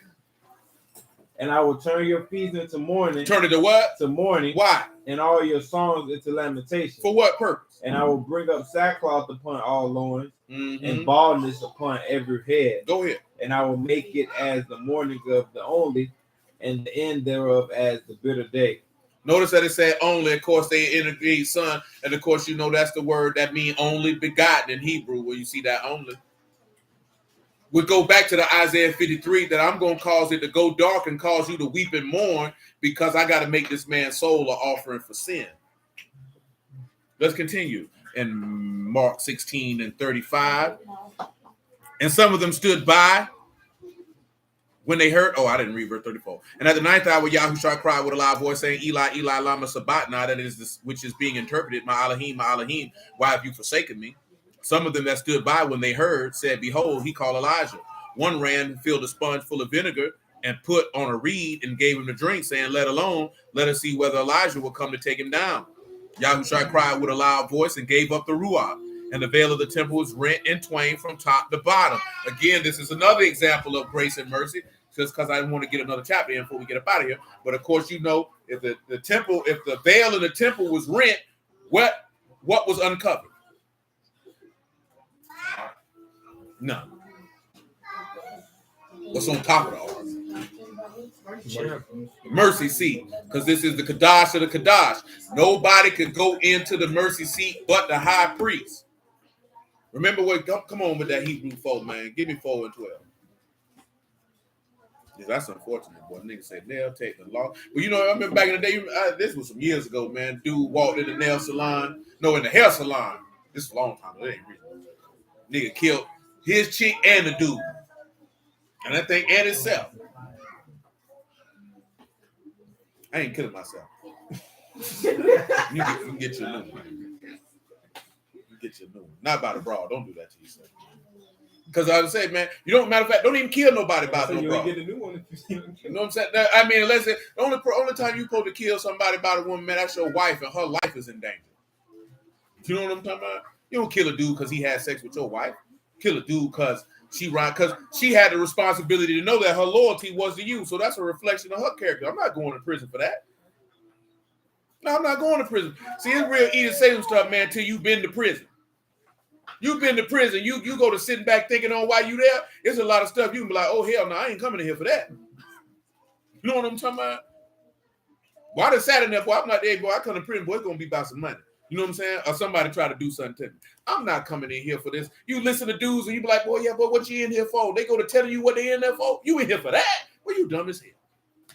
You know what I'm talking about? I'm not going to do all this time for that. Man, if she go find another man's penis to play with, then shoot, be free, baby. Be free. Because, boy, I can't go do 25 for you. We ain't got no parole down here. Well, you catch 20 years in the state of Florida, boy, you doing 17 years on that 20, man. I'm straight on that. I ain't got 17 years to give him. I gave him 5. I ain't got no more left in him. You know what I'm saying? Y'all just don't know. Pray God you don't know. The worst thing in life is to have to get up at 5 o'clock in the morning to go eat some trash behind breakfast, and you got to walk in a straight line with an ugly white man looking at you talking about stay inside the yellow line. While y'all laughing, well, it's a couple men been slapped like a dog because they stepped outside that yellow line. Because they call it controlled movement. You understand what I'm telling you? Well, I done seen, boy, Taylor C.I. was notorious for beating men who walked out. The CO sitting there waiting for you to step on the yellow line so they can slap the taste out your mouth. I'm not subjecting myself to that. About no chick. I got to deal with that for the next 17 years? Nah, man. And guess what? You go to prison, she's still being a slut. Focus on yourself, man. Get yourself together. The man go get you some money, man. Don't go to jail like that. Don't go to jail like that. I'll be honest with you, man. If it ain't nobody you love, man, and their life ain't in danger, because you shouldn't be participating in no schemes of fraud or selling narcotics or nothing like that. You know what I'm saying? Outside of the word, because the word, you should be willing to go to jail for the word at any time. You know what I'm talking about? But outside somebody trying to do something to your wife, your kids, your brother, you know what I'm saying? Your family members, that's to your discretion. I don't know how you fool with your people. You know what I'm talking about? Like, you know what I'm saying? Yeah, man, that's the only thing you go to jail for. Don't go to jail for driving on suspended license, nigga. Catch an Uber. Cause boy, they'll send you up the road for it down here, man. I've been in prison with dudes who had that. Doggone CO, like, you in here for that? Yeah, that man 2 years, man, for driving without permission. Ain't that about a slut? Can you imagine going to prison with niggas getting stabbed and hitting their booty hole because you driving without permission? That makes fun of why you wouldn't. Oh, niggas be knowing, but I mean, everybody in Florida know, boy. Hey, man, driving on suspended license, boy, they gonna see you in the prison for that. Everybody down here know that. Yeah, everybody, y'all don't know the saying, right? You know what they say about Florida, right? Sometimes, and they say about Georgia too. They say you come down here for vacation and you leave on probation. That means you come down here trying to have a good time. You come down here and be stupid. Now you're on the supervised release, messing with the police. And probation ain't nothing but a slow ride to prison. That's all it is, just a slow ride to prison. Don't never put yourself in a position where another man can have authority over you like that. Because truth be told, and see, do you see that? You know what a segue is? No, you don't. No, I did not. See, what did we read last night in John chapter 8? He that commit what? So if you're serving the sin, that means you commit sin, you are who? So that means you allowing the devil to have authority over you while you in bondage. Don't put yourself in that type of position to have somebody have power over you the way you're gonna be in a miserable state of existence. See, now you got some people, they love prison. They make it, they have a good time of it. They enjoy it. You know what I'm talking about? And then you got some people, they love sin and then they enjoy it. But you know the text say the way of transgressors is hard. You got some people, boy, sin make them miserable. They want freedom. You got some people, they sit in jail, they sit in prison. You know, our prison tough. I mean, our jailhouse tough. Because, you know, that's on straight downtown. So you got them young boy, they be just standing there looking out the window, hoping to see somebody. You know what I'm talking about? You tell the boy all the time, man, I'm not standing out there looking out that window, man. For what? When I was locked up when the Super Bowl was here, boy, you couldn't keep them boys out that window. They say, boy, they say Puffy out there. I don't give a damn who out there. I just want to go home. You know, no, they didn't say they seen them out the window, but you know they talking about all the party. This where your mind focus at. That's why they out the window trying to see something. Ain't nothing out there to see but cars in the Maxwell house. I thank the Lord, boy. That ain't where you want to be, man. You know what I'm saying? And why am I telling you that? Be cognizant of the decisions that you make. Don't allow your flesh to dictate the decisions that you make. Don't allow your emotions to dictate the decisions that you make. They can have life-altering consequences. I'm talking about naturally and spiritually. That's the only reason why I mention it, because there's too many people, man, they make decisions how they feel about something in the moment, and it wrecks their life. You know what I'm saying? And also what I told you last night, even in regard with your people, boy, you're not responsible for what the decisions and moves that your people do, nor is it necessarily your job to save them. You know what I'm saying?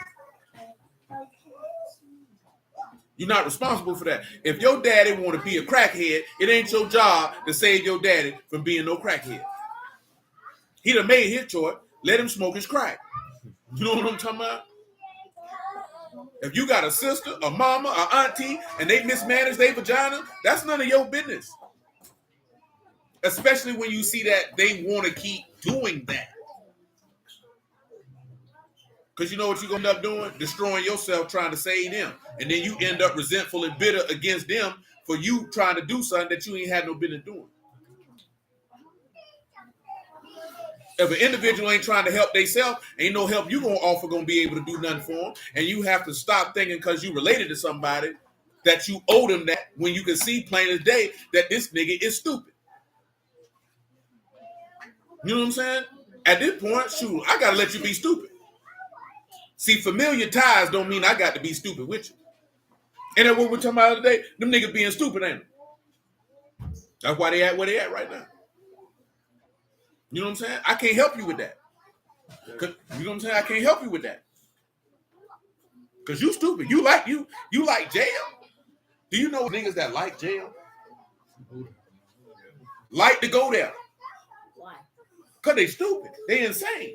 You know, honestly, why? Because they ain't got to pay no bills, Michael. They ain't got to work. They ain't got to feed themselves. They ain't got to clothe. They ain't got no responsibility.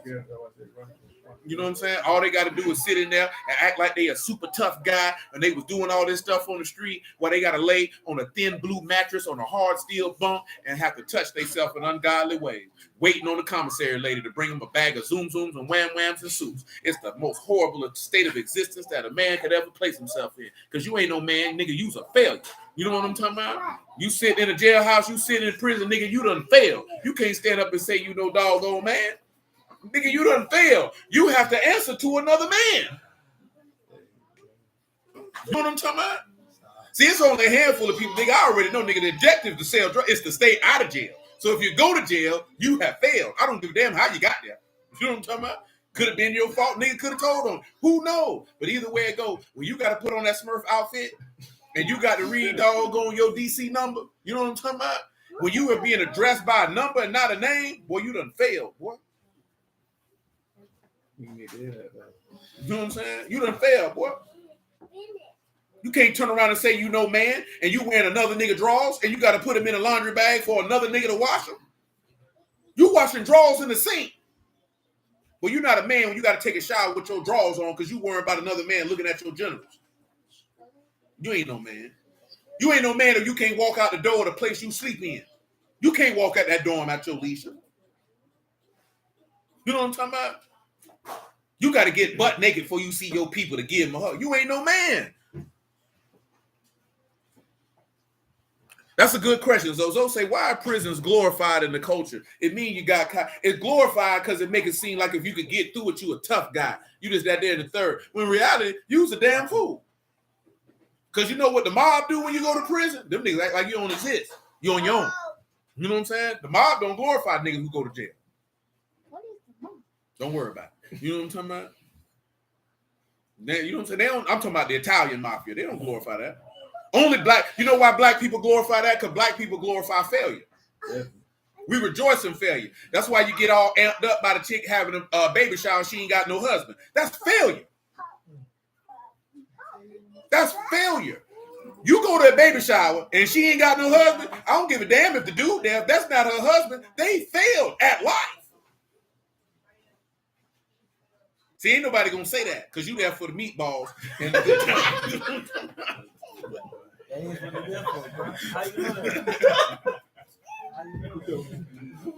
you there for the games. You know what I'm saying? But in reality, if you just keep it all the way live, that's a failure. It doesn't mean that they're horrible people, but nigga, that's not a W. It's even worse if she's sitting up there with no dude. We're celebrating failure. And we like, that's a nigga having a party, a welcome home party for coming to jail. I'm not celebrating you, nigga. What am I celebrating you for? You should have never win. You celebrate when a nigga come home from the military. You celebrate when somebody graduate from college. You celebrate somebody on the first day they open their business. You don't celebrate a nigga for doing negativity. You get pregnant, you ain't got no husband. Why am I celebrating you? I'm telling every young woman in that room it's okay for her to do it too. It don't matter if you ain't got no man. Shoot, you can do it by yourself. That junk dumb as hell. Come on, man. That junk crazy, bro. That junk don't even make sense. And you talking about nigga who went to prison. I ain't come home to my nigga better throw me up. I ain't give a damn. Just let me get the hell out of here. You know what I'm saying? I'm ready to go. I'm not coming back around here, man. I did my bid. I'm good, man. I'm not coming back around here. You know what I'm saying? I ain't coming back around here. Niggas having gender reveals ain't nothing but a room full of women. And not because it's we just don't want the men here. Ain't no man. So then all these women talking about they can't find no man, but yeah, all you niggas got churned. Who's inseminating you? I seen that. Now niggas celebrating divorce. That's failure. Having divorce parties. You heard that funky whole Tia, whatever the hell her last name is. You talking about it's a graduation. You can't graduate by getting divorced. That means you failed as a woman. You can't keep a man. Your whole objective for you, who are creating you, is for you to be a helpmeet to a man. So that means if whatever reason you ain't got a man, that means you failed as a woman. That means you suck because nobody wants to be with you.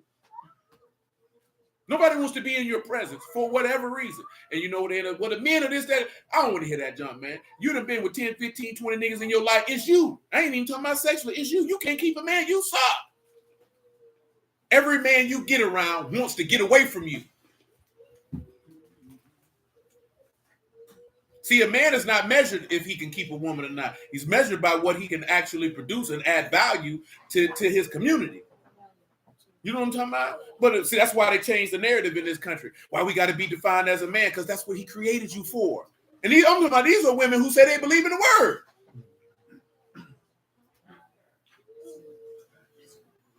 Come on, man. I'm talking about our people specifically. We celebrate failure. We rejoice. I ain't never seen no white folks have a divorce party. Every divorce party I ever seen with black people. I ain't saying they don't do it. I just ain't seen it. You know what I'm talking about? That's just Florida. No, I said I ain't never seen it. I ain't say they ain't doing it. I ain't never seen it. But that baby shower, for sure. All day long. Got a baby shower, no man inside. You sitting up there with your dad. What the hell we got going on?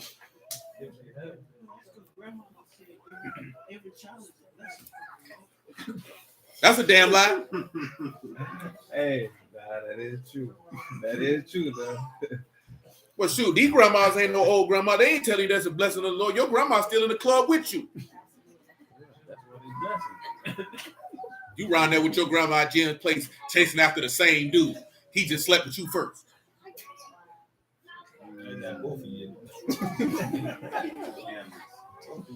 See, you know, people like to see you. You know, a lot of black. You don't need to air out dirty laundry in public. Shoot, you ain't got to air it. It's already out there. They can see it.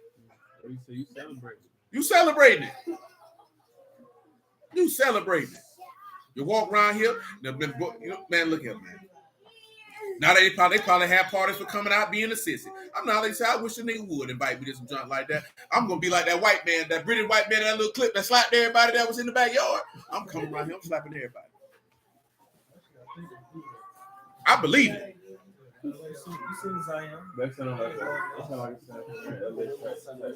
All day long. But all jokes aside, though, we celebrate failure. You know what I'm talking about? You mess around, talk about a wedding, ain't nobody want to show up. Nobody want to show up to no wedding. Everybody and their mammy at the gender reveal and the baby shower. You out here telling them, yeah, man, I want to wait till you don't need no husband to have no baby. Nigga, what? Hell, y'all, some of y'all know it. Some people be tripping. All your kids look alike. They supposed to. That's you around here mixing seeds. Take a little dash of seed over here, dash of seed over there. All jokes aside, because that's not normal. You know, we done made that. I hate to turn to people say that, but you done normalize that. You done made it normal for a woman to have kids from 3, 4, 5 different men. Like, that's not normal. That's not supposed to happen. It's not supposed to happen. We look at it like that ain't no big deal. See, some people, you shame it. It ain't about shaming people. Good Lord, man. We doing stuff that don't make sense. It don't make sense. And then you wonder why you step out the door and these niggas killing each other. Y'all, did you see the story that I shared with you to say all these men don't want to work? And it ain't just no black men either, because you know they love to say black men don't work. They were talking about white men, all men. They just don't want to work. They don't see, a lot of men in this particular society don't even see the value of doing anything. They don't believe they're going to get anything out of anything, so they don't even see the point. So they'd rather just sit out the house and play Madden all day.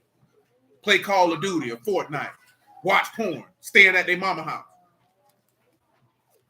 Because y'all don't understand that. Because you know why? Because as a lady, you ain't got to work. What do I mean by that? I told you this before. You can always, at some point of another, there'll be a man willing to take care of you. See, that's another thing, too. You got to look at yourself as a woman. If there's no man ever in your life looked at you and said, I want to take responsibility for you, you suck. Because that's basically what a man's saying when he look at you and say, I'm going to make you my wife. I'm willing to take responsibility for you. So if you've had interactions with men and no man ever wanted to look at you and say, I'll take responsibility for you, that means there's deficiencies for you as a woman. And 99.9% of the time it's because you led with your vagina. You didn't really have anything else to lead with. You know what I'm saying? And you know where that comes from? Because your mama and your grandmama and your auntie didn't teach you how to add anything to you to show you how to be an asset to a man other than your vagina. Because somebody just shared a clip of Patrice O'Neal. That junk was hilarious. And you know what he asked them women? I'll ask you ladies the same. If you got in some type of accident, right, where you had to get your vagina removed, and you had no vagina, you know what I'm saying? What could you offer to a man to make him want to stay there if you ain't got no vagina?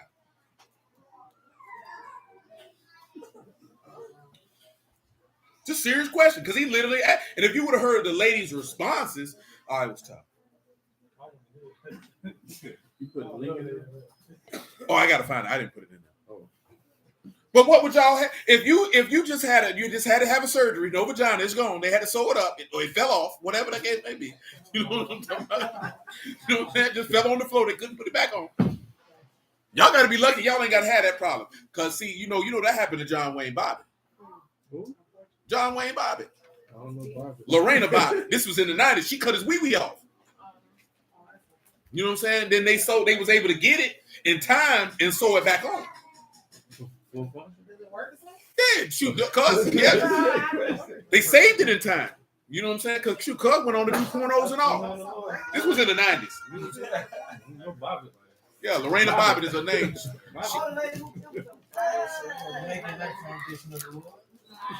I think I heard what he still says he still can make it. They put it back on. They put it back on him though, but he was asleep. And she caught him while he was asleep and shot him. And then I think she threw it out the window. Yeah. And they found it. And they put it back on for him. And that's successful. I'm surprised he bleeding. He possibly could. It's not a major artery in a man's. So, yeah, we won't necessarily bleed out. But this is what all the ladies said in his live comedy show and the dude who played the clip. The one lady said, well, we can do anal. She said, I give him that gawk. All of them like, but he said, and Patrice was like at the end of the day, he said, and you talk about how you don't want to be objectified for sex and you reduced yourself down to holes. Because, see, at the end of the day, when you act, but I'm saying it because this is how a man's supposed to approach a woman. If she didn't have any vagina, what value is she going to add to you, to your life, to where you would keep her around? Because if you don't have a vagina as a lady, what do you have to give? What's going to need to be like that? Even though I can't have sex with her, you know what? She okay. She can snake.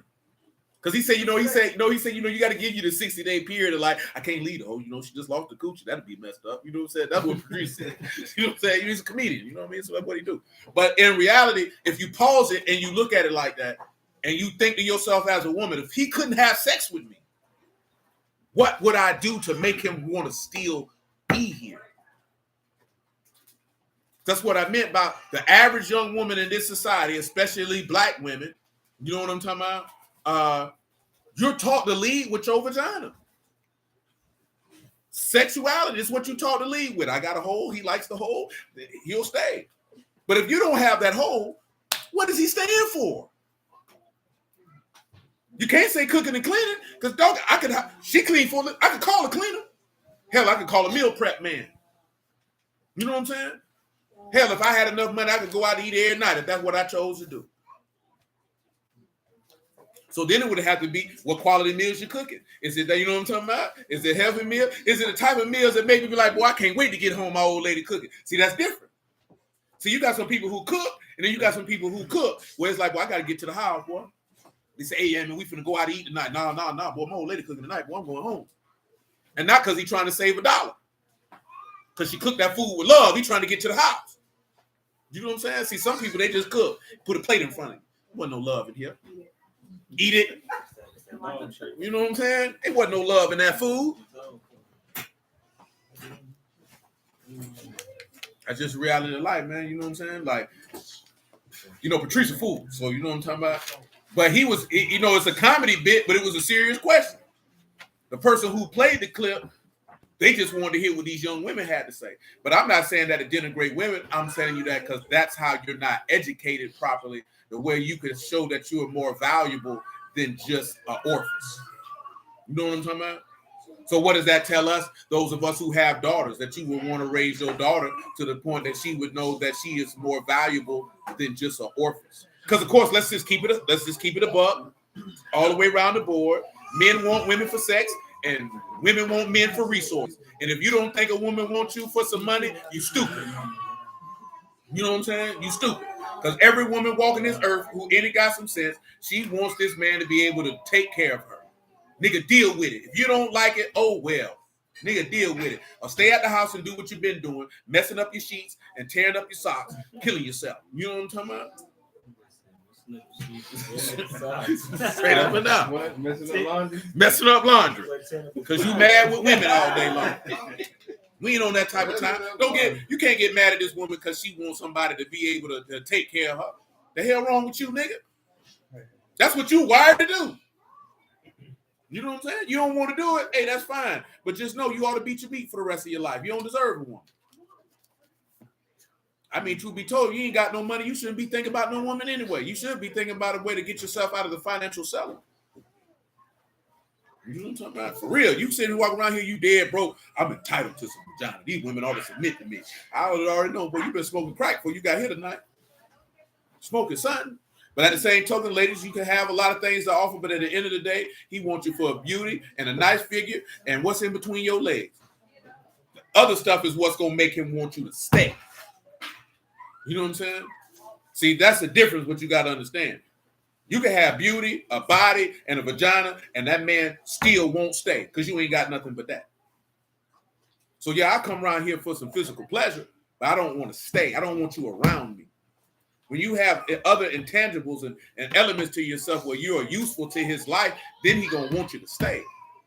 You know what I'm saying? Like, are you even nice to be around? You know how many dudes just don't even want to be around the old lady, man?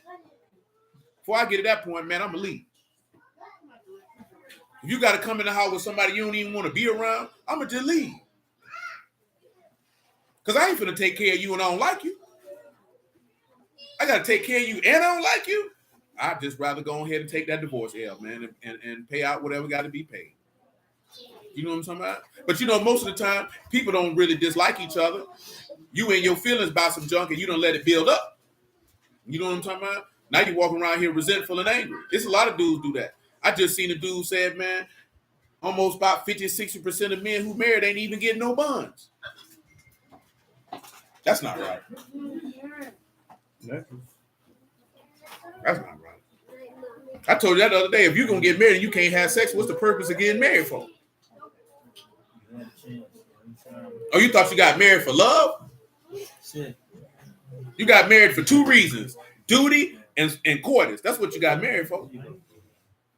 That nigga say duty and booty. I thought you was saying. You swear quick. It's not you. And duty should be first. That's what you should have got married for. Duty should be first. If you got married for booty, that means you ain't gonna be willing to do your duty. That's right. So you know what I'm talking about? Well, this is your duty. So you know what I'm saying? It should be duty first. It should be, you know what I'm saying? Because we ain't gonna sit here and cap. Now I ain't gonna say everybody that was their number one motivation, but especially anybody who's dealing with the word of Yahuwah. You definitely decided to get married so that you can have sex with a clear conscience. That's valid. You know what I'm talking about? That ain't even no sense of lying to yourself and saying, no, that wasn't on the list. You lying. That's the male and the woman. You're lying. You know what I'm talking about?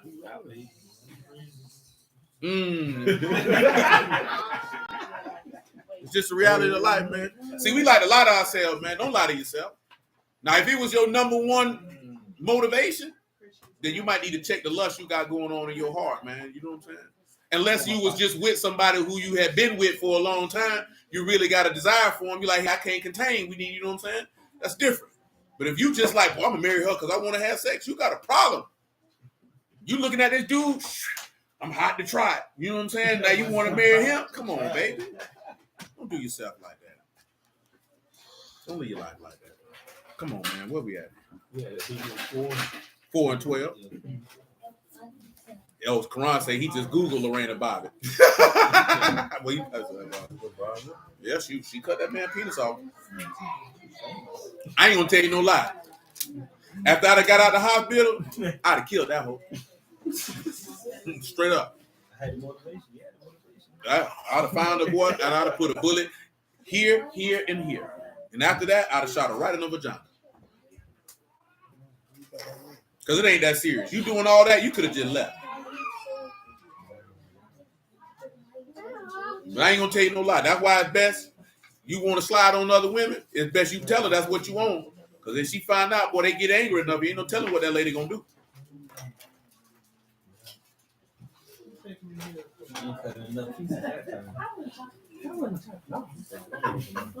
I told you, man, y'all have mercy on her soul. She ain't died right then, but I knew somebody, man, dude did her like that, man. I don't know what she did to the dude, but he definitely shot her in her vagina with a 45 at close range. You know what I'm saying?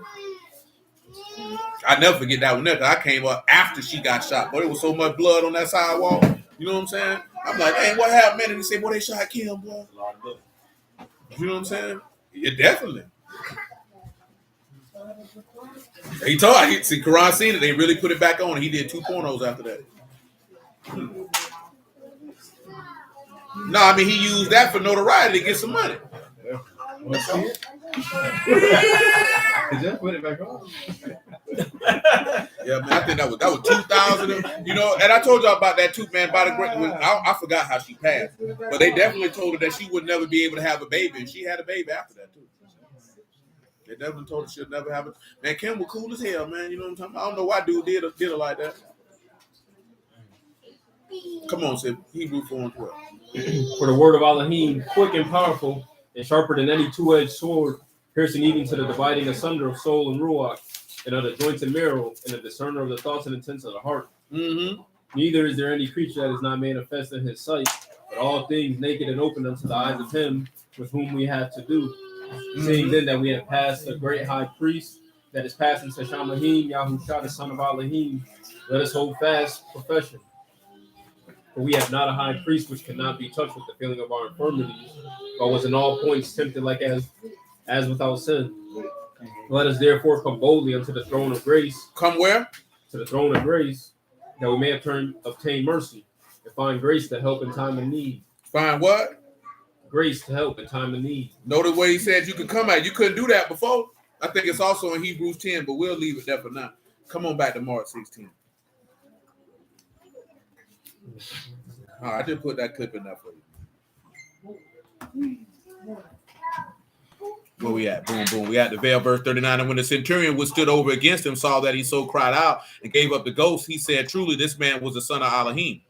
There were also women looking on afar off, among whom was Mary Magdalene, Mary the mother of James, the Less, and of Joses, and of Salome, whom also, when he was in Galilee, followed him and ministered unto him, and many other women which came up with him unto Jerusalem. See, this something too, right? Because you know a lot of people say this here, right? But they don't really be paying attention. It's a lot of, they just didn't name about that. It's a lot of women roll with the Lord. A lot. Clearly, you can see it right there. But also, you see the key thing that they did is that they served the man. They understood what he was doing, why he was doing it. You know what I'm talking about? And they wanted to make sure that he had his ability to be able to pull that off. Because you know, a lot of people be like, people who deal with the word, they don't like women, this, that, there, and the third. I ain't gonna lie to you, man. Most men, if he really a godly man, like in real life, women gonna follow. And not follow. See, that what do I mean by that? See, because I done had most women are not accustomed to dealing with somebody who deal with the word, who converse with them and interact with them, and are not conversing and interacting with them in a sexual fashion. You know what I'm talking about? So most women believe if any man who deal with the word had any dealing with her, that he gonna try to use that as a means to get some sex. Now, of course, you know, Yahusha didn't have no desire to lay with no woman. Because that's not what he was here for. He didn't need that. I say that for all the silly scallywags in the back that like to say that this man was married to Mary Magdalene as if he around here worrying about some vagina. You know what I'm talking about? But what I'm saying that is because they gonna look at the Lord as they would look at their own flesh and blood brother. You understand? So they gonna want to have a desire to minister and serve their brother just like a woman would with her natural brother. And again, this man is not trying to exploit this woman. It's most dudes who, when they in the word, they just trying to sleep with these women. Not no room. Not no room over there. Sit down, Luke. No room over there. You know what I'm saying? And I'm saying this here, like if you handling the word, I think I mentioned this about a couple weeks ago. If you handling the word, man, and you talking and dealing with women who in the word, man, you shouldn't be trying to smash them women. It shouldn't even be no thought in her mind that that's your intent. And if you perceive that that woman might be attracted to you, then there's two things you could do. You could address it and tell her that ain't the type of time you want, or you could just outright ignore it and never, ever give any credence, thought, or attention to anything that you might even simply perceive as a sexual advance. Because after a while, she going to realize this nigga's not finna entertain me.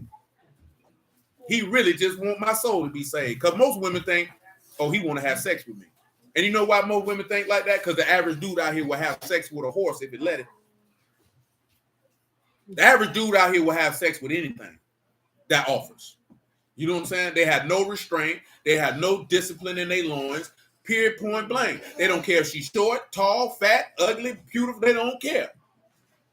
So when you deal with a man who's not moved by that, and especially if he's dealing with something on a higher standard, that they just unaccustomed to the fact that you don't want to have sex with me. No, for what? That's not what I'm here for. Do you know what happens if you handling the word and you smashing people like that? Now they looking at Yahuwah funny. You know what I'm saying? They looking at him funny. Now, you know the crazy part is She's complicit in having sex with you because she should have had enough sense to say, you're supposed to be a godly man. You ain't supposed to be having sex with all us like this here.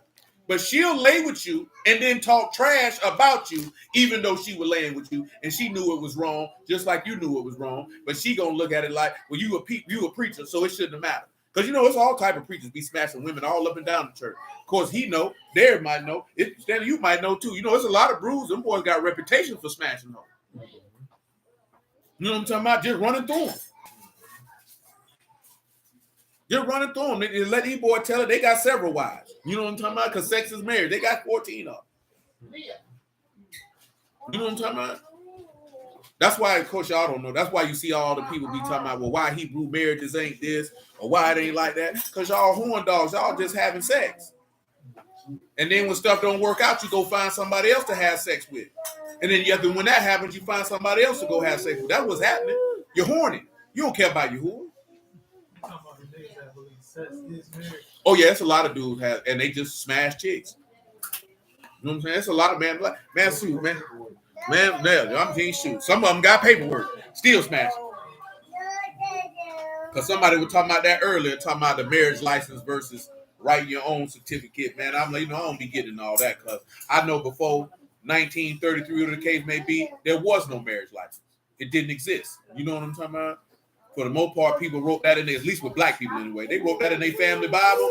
You know what I'm talking about? It was witnessed between both families, and that's what it was. Because you got a lot of people who, from older generations, most of them probably dead or dead off, they never had a marriage license. You know what I'm saying? They'll show you when you got married, great grandma. She opened up that Bible. There it is right there, baby. And that's what they did. You know what I'm saying? Marriage license is now for a whole nother deal. I ain't got time to argue with nobody about that. You know what I'm saying? You do what you want to do. I noticed that a lot of the women who are arguing about having one, you only argue about having one because it allows you, if you decide to leave, that you can get this man for his money. You know what I'm talking about? Or whatever assets that you deem that he has. Because that's why most women in America want to be legally married. Give them the ability to take a man's assets. He going to take an L when you slide. You know what I'm talking about? That's it. All that other junk talking about protection, nobody ain't believing none of that junk, man. The reason why we don't believe it, because 80% of the marriages end in divorce, so that means niggas is sliding. You know what I'm saying? Well, 50% almost. And most of them are filed by women. So that means women are sliding. Dudes ain't sliding. You know, that's the common trope that they say that men leaving their wives, but men ain't leaving their wives. The wives are leaving their husbands for whatever reason. I ain't gonna get into the reason why they leaving because that's none of my concern. You know what I'm talking about? But they know when you leave, Mr. Charlie gonna give you something on your way out the door. Now, most of them don't have money like you hear other people have money. I just heard Neo got to pay his wife $1.6 million. You know what I'm talking about? But then I also seen Kelly Clarkson had to pay her husband a good piece of change on his way out the door. You know what I'm saying? So, you know, it's a different type of deal. Because you ain't never heard too many men. You ain't never heard no woman say if she want to get divorced that you ain't got to give her nothing. You know what I'm saying? That she don't want nothing. You can keep your money. You ain't never heard that say that. Kidding about no Tina Turner. According to the people, Tina Turner. According to Judge Joe Brown, Tina Turner was the villain. Yeah, Judge Joe Brown knew them. He said she was the villain. She was the one around here swinging on niggas and bopping and tithing. Yeah, that was Judge Joe Brown said. Judge Joe Brown said they were lying on Ike Turner. I believe that. Shoot, he was there. He know better than me. I'm not going by no movie. Yeah, man. I want by him. I mean, shoot, she wouldn't be the first nigga to lie. Not her, him. She probably ran that nigga crazy. Yeah, I don't just say that what Judge Joe Brown said. Because he said she was a pimp. Based on what she not, though. Based on what she not. I mean, they was in Memphis, ain't no telling.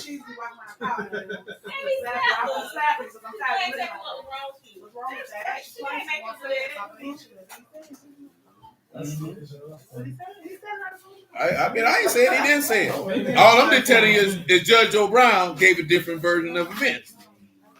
Now, hey, man, he could, I don't know. Shoot. All I'm telling you is hey, what he said.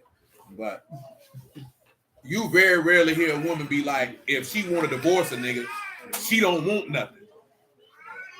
You know what I'm saying? Oh no, you don't gotta give me no money. I don't want no cars. I don't want nothing. I just want to go.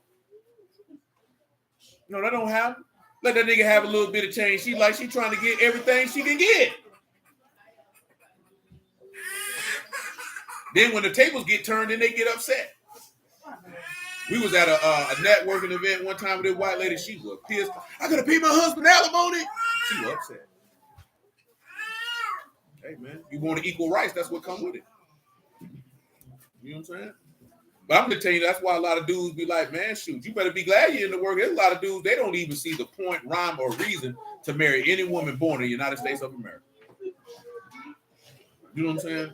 That's how bad it is out here. That's how bad that these people have destroyed society and everything along with it, to the point that not only just men, but women nobody see no value in having no family whatsoever. They don't see value in being a husband. They don't see value in being a wife. Hell, they barely see value in being a parent. Everybody's selfish. They want to go party. They want to have fun. They want to do all this other stuff while your child is dumb as a box of rocks.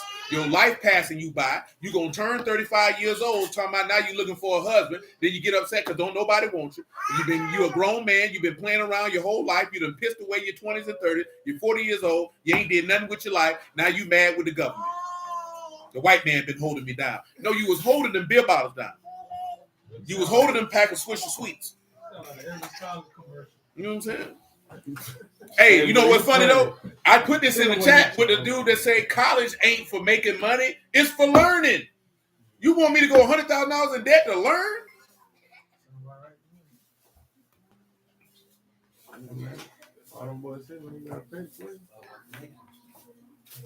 Man, you got to pay attention to the games these people playing with your mind, man. You better thank the Lord you got the word. But you'll be messed up out here, man. You ain't had no word, man. You'll be out here floating, looking dumb. I'm talking about just, hey, what's going on?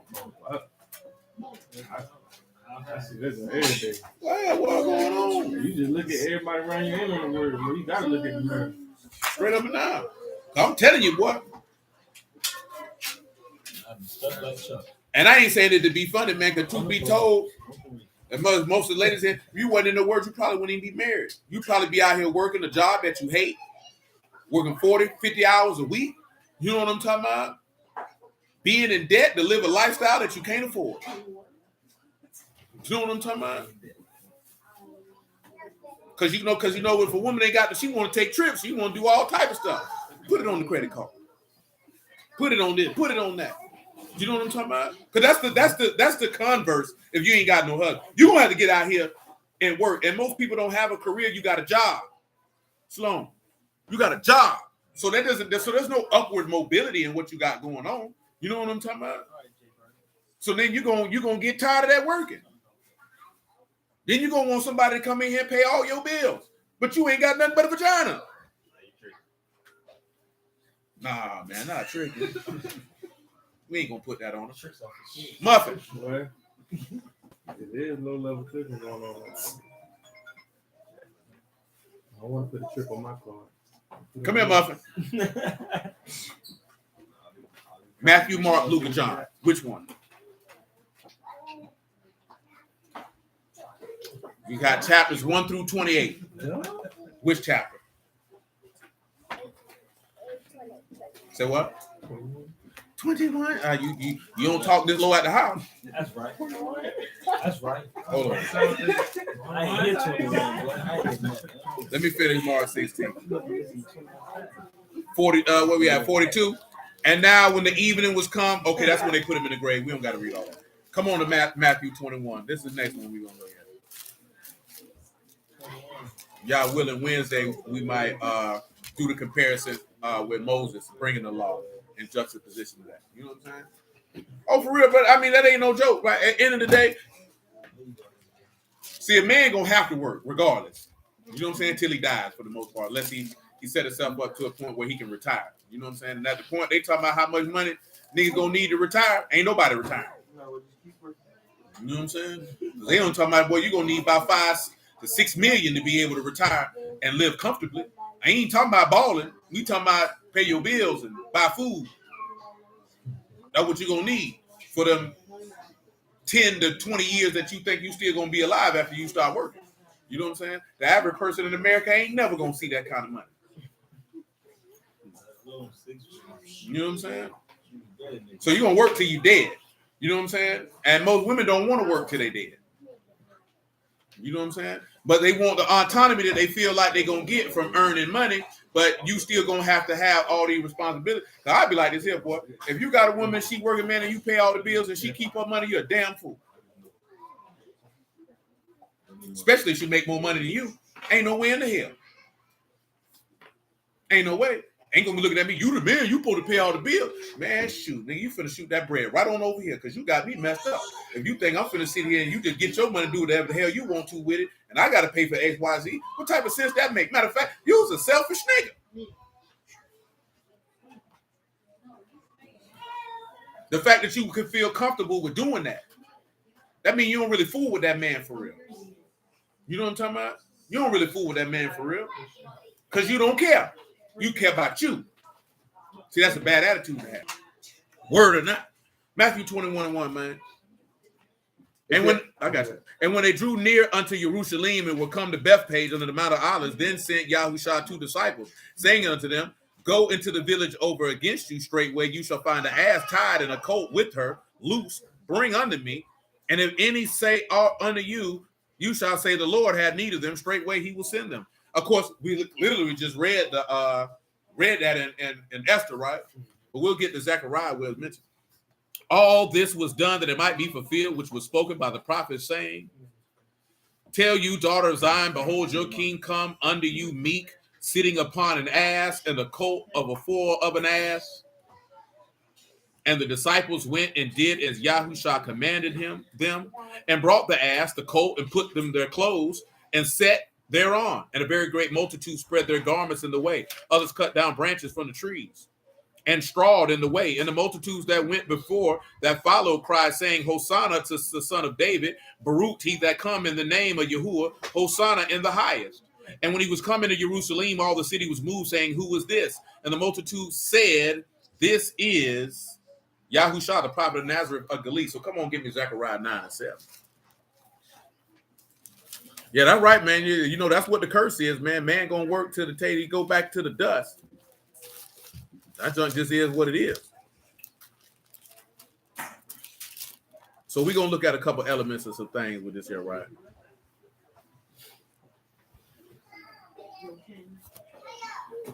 So go ahead. Zechariah 9:7. Listen to it. It said, and I will take away his blood out of his mouth and his abominations from between his teeth. But he that remain, even he, for our Elohim, and he shall be as the governor in Yehuda and Ekron as a Jebusite. That's right. And I will encamp about my house because of the army, because of him that passes by, and because of him that returneth. And no oppressor shall pass through them anymore. No what? No oppressor. Nobody who do you wrong coming through here anymore. For now I have seen with mine eyes. Rejoice greatly, O daughter of Zion. Shout, O daughter of Jerusalem. Behold, the king cometh unto you. How he come? He is just. He's what? He's just. He righteous. Having salvation. He got what? Salvation. Okay. Lowly. And riding upon an ass. So he meek, he got salvation, and he lowly. Pause for a moment. Wow, that just was in my brain and I forgot. Keep going. And upon a coat foal of an ass. And I will cut off the chariot. That's what it was. Give me Isaiah 52:7.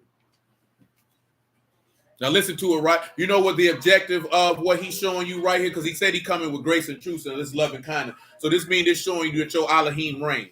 Him coming in riding on this on the coat of a foal of an ass is to show you that your king is gonna come through and have dominion.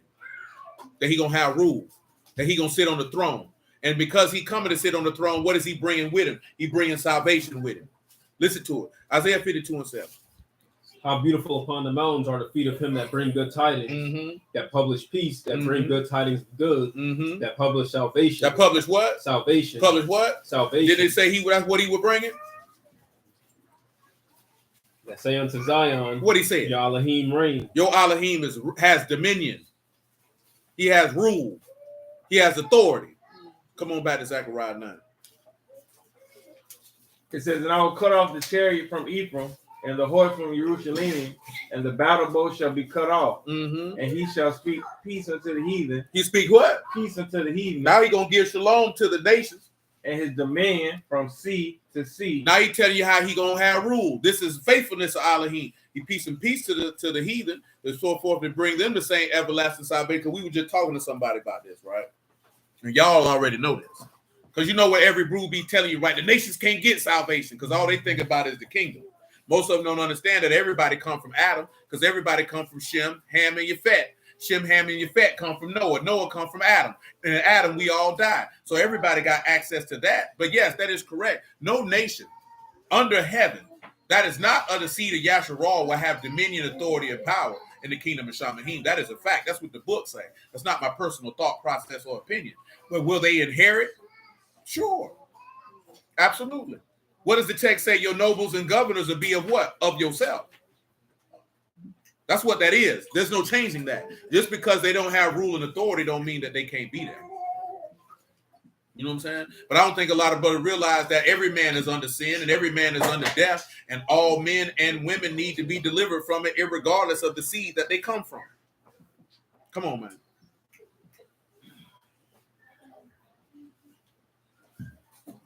It says from sea to sea, even from river to the ends of the earth. As for thee also, by the blood of the covenant. By the what? By the blood of the covenant, I have sent forth thy prisoners out of the pit. Out of the was no water. So this man told you by his blood, because we read it last night, right? He said, this is my blood, which is in the New Testament, was shed for many for the remission of sins. This is able to free you from the pit, from the grave where there was no what? No water. And what the book tell you, there's no what in the grave? No repentance.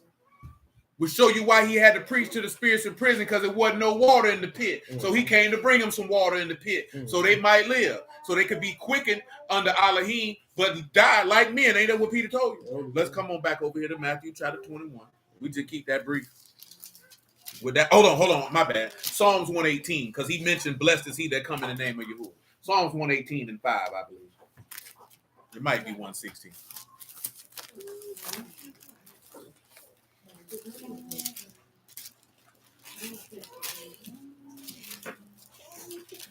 You done wrote all of them down, Jeremiah James Bird? No. I could copy off of him. And No, don't go to 10. That's too much. Come over here to Psalms 118 and 16. It says, the right hand of Yahuwah is exalted. The right hand of Yahuwah does valiantly. I shall not die, but live. You won't do what? I shall not die, but live. What you gonna do when you live? And declare the works. Then Yahusha died and lived and rose from the dead and declared the works. Continue. Yahuwah have chastened me sore, but he have not given me over. We just read it where he said, Elohim, why you forsaken me? About a month ago, we talked about how he chastened. He said he chastened him sore, but he didn't give him over to death, because he would not suffer his Kadash one to see corruption. Continue. Open to me the gates of righteousness. And what's going to happen? I will go unto them. And when you'll do what? I will praise Yahuwah. The gates of Yahuwah? Unto which the righteous shall enter. He said, I'll praise. For thou hast heard me. And become. My salvation. The stone. Which the builders refused. It's become what? The head cornerstone. Or the headstone of the corner. This is Yahuwah's doing. It is marvelous in our eyes. This day which Yahuwah have made, we will rejoice and be glad in it. Save now. Beseech thee, O Yahuwah. Yahuwah beseech thee, send now prosperity. Blessed is he that cometh in the name of Yahuwah. We have blessed you out of the house of Yahuwah. Elohim. Yahuwah, which has shown us light. Bind the sacrifice. With cords, even the horns of the altar. Give them bind real quick, like.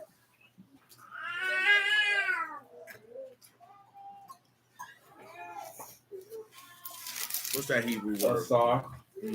A yoke to fasten up to join. To make ready or prepare. Prepare the sacrifice. That's right. He said, blessed is he that cometh. That's what the people said. Because he come to make a sacrifice. Let's look at Matthew 21 and 12. I like that. Matthew 21. Oh, this chapter long too. Yahusha went into the temple of Elohim and cast out all them that sold and bought in the temple, overthrew the tables of the money changers and the seats of them that sold doves, and said unto them, it is written, my house shall be called the house of prayer, but you have made it a den of thieves.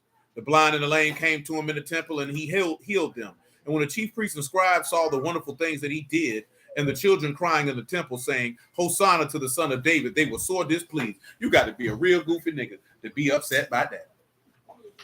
And it said unto him, hear you what these say? And Yahusha said unto them, yea, have you never read, out of the mouth of babes and sucklings you have perfected praise?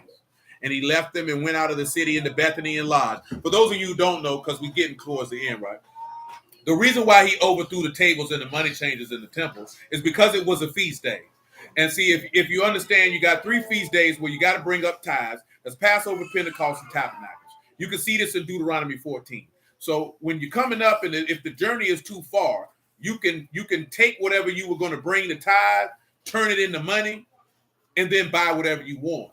So that's why those men were in the temple selling what they were selling. They were selling that for the people who was coming on the pilgrimage for the feast, who couldn't bring their crops or their livestock because of the distance that they were coming, and then they just sold it. You know what I'm saying? And then just brought the money. They're gonna tie that. See, they knew that. So when he stepped in the temple, of course, he's referencing Jeremiah 7, also about the den of thieves. He's like, oh, no, y'all bugging. You know why? Because ain't nothing supposed to be sold in the house of Elohim. The house of Elohim is a place of worship, not a place of transaction. You know what I'm saying? It's 2 things you ain't supposed to do well, 3, truth be told, that you can see in the text. One, you seen it with Eli's sons. You ain't supposed to be hunching in the temple. You ain't supposed to be hunching in the sanctuary. That's not supposed to be going on in there. That's a set apart place. Don't nobody need to be bumping vagina and penis in no doggone sanctuary. That ain't supposed to be happening. 2, ain't nothing supposed to be sold in there. You ain't supposed to be selling nothing. And 3, ain't no dead body supposed to be in there. You know what I'm talking about? You're supposed to have another place the way you bring a dead body. You know what I'm saying? You have the house of worship and you have a house of mourning. You're not supposed to bring no dead body in the temple, because now you're going to have to re-sanctify the entire house because it's defiled the minute you roll the dead body in there. These are simple things, and it enumerates all this in the text. You know what I'm saying? Very simple. I only mentioned the first one because we can read in Samuel, Eli's sons were laying with the women at the door of the tabernacle. So that's why I mentioned that. I ain't just mention that just to mention it. You know what I'm saying? Men in the text were actually doing that. And they died for it too, among other things, as they should have died. You know what I'm saying? Is it anything I'm The last one, that's why Buddy had ran in there and grabbed the horn. He know they weren't supposed to kill him in there. That's why he went in there. That's the dude that Solomon had to take out. You know what I'm saying? Actually, it was his brother. You know what I'm saying? He had them pull the old move, and he like, oh, they gonna kill me. I'm gonna run in the temple, and then woo, they ain't gonna do nothing. But Solomon said, we got a trick for you. Kill him. Because he knew that. He's like, oh, they can't kill me. Yeah, I'm good. Solomon said, shoot. The Lord said, you got to die today, cuz. We'll re-sanctify him. You got to die. You know what I'm saying? Absolutely. And they had to re-sanctify it. You know what I'm saying? But you know, the idolatry, that goes without saying. But I mentioned this stuff in modern times that people like to do. Because you know niggas love to bring that dead body in that church house. Nigga bring a dead body on the church house on Saturday, have service on Sunday. Whole place defiled. Like you said, nigga definitely sell some cake and pies and barbecue at the church. Right at the church, right in there like this. Books. Everything. All manner. You ain't supposed to sell none of that in there. That's disrespect. Mm-hmm. Come on, Sivy, give me Psalms 8 and 1 so you can see the perfected prayer. That's disrespect to you. It ain't right.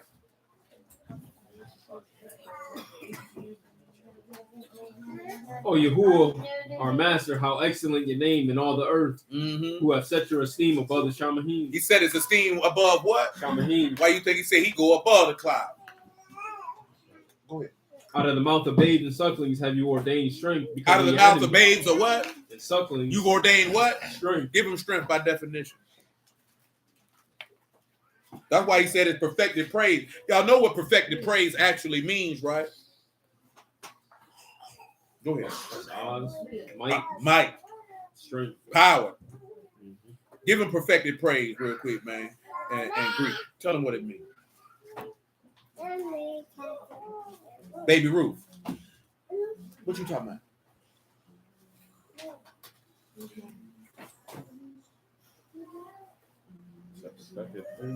Yeah, that's in Matthew 21 and 16. Eugene. You ain't got on no jeans. How your name Eugene? I have genes. But your name ain't Eugene. That's katartizo, to render, to fit, to sound, to complete, to mend, to repair, to restore. So they looking at it as it's a restorative praise. But when we look at perfected praise, remember what that Psalms tell you, that you should sing praises with what? With understanding. So when you sing praises with understanding, that means you singing praises with faith. Because they were singing out crying, Hosanna to the Son of David, or blessed be the Son of David. So you're looking at perfected praise. It's praise that's according to faith and understanding. Come on back to the song, lady. A lot of people sing praise, but they ain't singing it with understanding. Quran said it came up on here to say a proverb for praise or a story of praise. So, of course, if you're dealing with the testimony of Yahusha, that's clearly every time you preach the gospel, guess what you're doing? You're coming with perfected praise. You know what I'm saying? A reason to. Reason to rejoice. That goes back to the point of what I said earlier, that the gospel is supposed to speak to your heart. Like we were reading what Seacher did to Dinah, said he spoke to her heart. If it ain't speaking to your heart, man, that's bad dope. I told little brother that other day, I said, hey, man, I'm be honest with you, man. A lot of these dudes in some of these camps, I ain't going to mention nobody's name on their camp. I don't want nobody thinking we trying to do X, Y, Z, because we ain't on that type of time. But I'm like this here, like, some of these dudes, they solid. And, like, when it comes to, like as an individual, you may or may not like them. But a lot of them dudes, man, if you just go off, that niggas ain't bad people. You know what I'm saying? A lot of niggas be 100 and what it is that they be on. You know what I'm talking about? And then when it comes to, like, historical stuff and things of that nature, some of them boys wrong with that. You know what I'm saying? I ain't no history buff. I'm just a preacher. But when it comes to that doggone work them niggas selling, oh, that John Booty Dean, boy. I'm talking about that John Booty Dean, boy. That junk, that is bold brickle. That junk is booty. Not booty. Booty. That junk trash. I'm talking about inexplicably horrible. Straight up and down. You know what I'm saying? And I'll tell any one of them boys that to their face. Like, hey, man, I heard what you were serving, boy. That's some bad work you shot. You might want to take that back in the kitchen and recook that. You know what I'm saying? Look like you cut it. Look like you put some baby powder. That'd be another thing too. I feel like niggas gonna be more like a nigga want to tell a nigga how to serve. I ain't gonna lie, boy. That was trash. That did nothing for me. I feel the same way I came for you. Nigga, they don't want to keep it that real though. Man, I told you that happened. It wasn't with me though, but it happened. No, this is what happened. I had brought my homegirl through for my man's on Atlantic. Oh. We was at the library, man. She said it to me, though. She ain't say it to him. She was like, she just got up and dipped. I'm like, man, what's going on? She said, oh, yeah, this ain't doing nothing for me. I'm finna go. I said, they ain't gonna go? She said, yeah, this ain't doing nothing for me. I'm out of here. You know what I'm saying? I said, I understand. Shoot, they ain't doing nothing for me neither. But that ain't what we here for. You know what I'm saying? That's what she said, though. But the reason why, because this is what we get caught up on. The historical. That's not speaking to people's heart, though. That word's supposed to speak to their heart, man. Go on and get it for them, man. Hosea 2:14, Jeremiah 31:3. 31:1 is fine. Make it Hosea 2:12. Because we read it with Seacham last night, so we ain't got to read that again. He said, I will destroy her vines and her fig trees, whereof she has said, these my reward that my lovers have given me. Mm-hmm. And I will make them a forest, and the beasts of the field shall eat them. And I will visit upon her the days of Balaam, wherein she burned incense to them, and she decked herself with the earrings and her jewels, and went after her lovers, and forgot me, said Yahuwah. Therefore, behold, I will allure her. I will what? Allure her. And what else? And bring her into the wilderness. And what he gonna do when he bring you there? And speak comfortably. If y'all look up comfortably and say he gonna speak to your heart. He gonna speak to your heart. He said he gonna bring you into the wilderness and speak to your heart. Jeremiah 31:1 said it. At the same time, said Yahuwah, will I be the Elohim of all the families of Yasharal, and they shall be my people. That's right. Thus saith Yahuwah, the people left of the sword found grace in the wilderness. They found what in the wilderness? Grace in the wilderness. What else? Yasharal, when I went to cast him, cause him to rest. Yahuwah have appeared of old unto me. What he say? I have loved you with an everlasting love. Everlasting love. And what else? Therefore, with loving kindness have I drawn you. He drawn you with what? Loving kindness. With what? Loving kindness. With the law. Loving kindness. With your nationality. Loving kindness. Again, I will build you. That's good. And what it said Yahusha was coming with? Grace and truth, or love and kindness. That's what he gonna draw you with. You understand? Let's come back to Matthew 21, man. I'm in verse 18. Now in the morning, as he returned into the city, he hungered. And when he saw a fig tree in the way, he came to it and found nothing thereon but leaves only. And he said unto it, let no fruit grow on the tree from henceforth forever. And presently the fig tree withered away. And when the disciples saw, they marveled, saying, how soon the fig tree withered away? Yahusha answered and said unto you, truly I say unto you, if you have faith and doubt not, you shall not only do this to the fig tree, but also if you shall say unto this mountain, be removed, and be you cast into the sea, and it shall be done. And all things whatsoever you ask in prayer, believing, you shall receive. You know what I'm talking about? So clearly that's the truth aspect of it. That's clear. You know what I'm talking about? But you know this is pointing to? Psalms 34, that the ears of Yahuwah are open to the prayers of the righteous. Let's continue. And when he was coming to the temple, the chief priests and the elders of the people came unto him as he was teaching and said, by what authority do you these things? And who gave you this authority? Yahusha answered and said unto them, I will also ask you one thing, of which you tell me. I likewise will tell you by what authority I do these things. The immersion of John, whence was? From Shamahim or men? They reasoned within themselves, saying, if we shall say from Shamahim, he will say unto us, why did you not then believe him? But if we shall say of men, we fear the people, for all hold John as a prophet. They answered Yahusha and said, we cannot tell. And he said unto them, neither tell you by what authority I do these things. But what think you? A man had 2 sons, and he came the first and said, son, go work today in my vineyard. He answered and said, I will not, but afterwards he repent and went. And he came to the second and said likewise, and he answered and said, I, sir, and went not. Whither them twain did the will of his father? They said unto him, the first. Yahusha said to them, truly I say unto you that the publicans and the harlots go into the Mount Kufa Elohim before you. Now see where we get this from? You could go to Malachi chapter 3. You can look at you in Isaiah 40, where it talk about where you bear witness of John the Baptist coming. Give me Malachi 3:1 right now. It said, behold, I will send my messenger, and he shall prepare the way before me. And Yahuwah whom ye seek shall suddenly come to his temple, even the messenger of the covenant whom ye delight in. Mm-hmm. Behold, he shall come, saith Yahuwah of hosts. But who may abide in the day of his coming? He's going to be like a what kind of soul? And who shall stand when he appears? For he is like a finer's fire and like a fuller's soap. So he got to cleanse you. All right. So he going to cleanse you.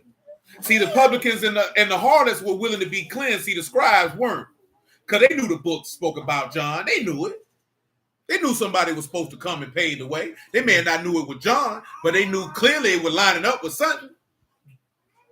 That's why they paused it. We say that, nigga, evil bastard. Verse 32. For John came unto you in the way of righteousness, and you believed him not. But the publicans and the harlots believed him, and when you had seen and repented not afterwards, that you might believe him. So again, this is dealing with the truth aspect. Now the next one is going to be dealing with the aspect of his death. Because he's going to hit him in the parable that he got to die. But his death is a part. See, this is the part, right? When we say the death, burial, and resurrection, right? We're really referring to the grace aspect or the love and kindness specifically. You understand? Because him dying and resurrecting from the dead is the loving kindness that he was going to draw you with. Because he said he so loved the world that he gave his only son. Is that not what he said? So that you would not perish. He said the bread that I give is my flesh, which is for the life of the world. That's loving kindness. That's the grace. So that's what we should really clarify and specify when we say, oh, the gospel is his death, burial, and resurrection, because it said he came to bring grace and truth. That's what the book say. Ain't that what it said? We started with it, didn't it? It said the law came by Moses, but what came by Yahusha Hamashiach? Grace and truth. So that's what he came and brought. You ain't got to like it. You ain't got to agree with it. That's what the book say.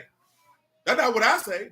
Then we can go sit back and look in the book and see that that's exactly what he was doing. But you would have to understand that his death is the loving kindness. That is the loving kindness. And how do we know that? Because Adam died for his wife. That was the loving kindness. That's how we know that.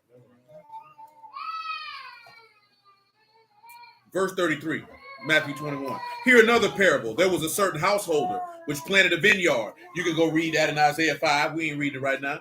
And hedged it round about and digged a winepress in it and built the tower, which is the Son of God, because the name of Yahuwah is a strong tower, and those who run into it are safe. And let it out to husbandmen and went into a far country. The husbandmen were the prophets, the priests. You know what I'm talking about? Those were the husbandmen, those who were supposed to be doing the labor. And when the time of the fruit drew near, we read it last night in James, because he waited for the precious fruit of the earth with long patience. Drew near, he sent his servants to the husbandman that he might receive the fruits of it. The husbandman took his servants and beat one and killed another and stoned another. See, I'm going to be honest with you. You know what this sounds like? If we was to mention this parable right now, somebody would say that Yahusha was an evil, crooked capitalist. Because it was his vineyard. He hired them, and then he told them, come bring me a profit of that which is mine. And they said, we don't want to bring you the profits of that which is yours. We would rather kill the men who you sending, because those servants who he's sending to get the fruits are the prophets. And the apostles, remember he said, it's written, the wisdom of God say, I'll send you prophets and apostles and you'll slay them. He said in John 4, he said, in other men's labors. You know what I'm talking about? Because at the end of the day, what am I pointing out? Because at the end of the day, Yahuwah is the ultimate capitalist. If you want to go by the definition of capitalist. Not that he deal with capitalism. We talking about dealing with the whole earth is his. And everybody's got to bring back a gain. What he told that man with the parable of the talent. You know I seek gain for that which I didn't work for. That's what he told him. So you would have to understand, remember, he said the whole world is what? Mine. He said the beasts are mine, the trees are mine. If I was hungry, I wouldn't tell you. So everybody has to come bring him an increase, even though he does no labor. If you would, in reality, we know he do the labor. Because if the Ruach in you, who you think working? He working. You ain't working. You know what I'm talking about? But he want his increase. Man, look here, let me tell you something real, man. If you got the word in you, I ain't talking about you being no preacher now. If you got the word in you, and you ain't multiplied that word in you, boy, you going to hell, boy. Ain't that what he did to the he said, you rude, slothful servant. He said, you testified against yourself. See, you think having the word in you mean you got to be a preacher. That ain't mean you got to be no preacher. All you got to do is produce some fruit. That's all you got to do. What's it doing for you? Just produce some fruit now. If you don't produce it in yourself, you can produce it in somebody else now. You ain't producing no fruit. You mean I came back to you and you got the same talent that you had when I left? Oh, no, we're going to go ahead and kill you. You ain't about nothing. Because, you know what I'm saying? That's right. That's what he said. Some bring 30, some 60, some 100. So the reason why you capital, because what is capitalism? It's about increasing of a labor force. At the end of the day, that's what capitalism is. At its pure, somebody has a good in service and hire other people and don't pay them, you know what I'm talking about, equitable to what he's making. You know what I'm talking about? Equal value of the deal. But you is getting equal value of the deal because you's a sinner. You're supposed to be dead. So for exchange for your labor, I'm going to give you everlasting life. This is a great deal for you. You come out on top. All I'm asking for you to do is bring me some fruit. I need 3 talents. I wouldn't care if you had but 2 talents. I gave you 1. Don't let me come back around here. You only got 1. You came back around here, you only got 1. Boy, that nigga gonna have to shoot me a fade out here. That's what he said. You unprofitable. And who is he unprofitable to? To him. He didn't say unprofitable to you. He didn't say unprofitable to the people. He said, I ain't getting no gain from you. You worthless to me. Let me go ahead and get you out of here. Yes, sir. Quran asked, are we talking about Galatians 5 fruits? Yes, you are. You know what I'm saying? There's supposed to be some production of some peace, some joy, some long suffering, some gentleness, some goodness, some meekness, some self-control. Maybe not only just in yourself, but in others. Because that seed is supposed to produce fruit. So if you got that seed or you got that talent, you ain't multiplied that money, you were just holding it. You know what I'm saying? You were just holding it. What you got it for if you wasn't going to make that? Of course, that goes back to the talent thing different because the talent by the preacher. But you know what I'm saying? But when you turn around and you look at it with that fruit, that's why he cursed the fig tree. I'm coming up on you, man. I can't pluck no joy off. He said he desired a summer fruit. I can't pluck off no peace. There's no evidence on you to show that you belong to me. What goes back to what I was talking about, how the ruach is the token of your virginity. It's the showing that you pure and you chaste. So when this man come to you and ain't no fruit on that tree, that's why he say dung it. Because you unprofitable to him. He's looking for evidence. See, a lot of people want to sit back and they think, nah, man, it's got to be some evidence. So he want proof that he dwell with you. What we just read last night with the dowry with Leah and Zebulon. He said, now I got the dowry. My husband will do what?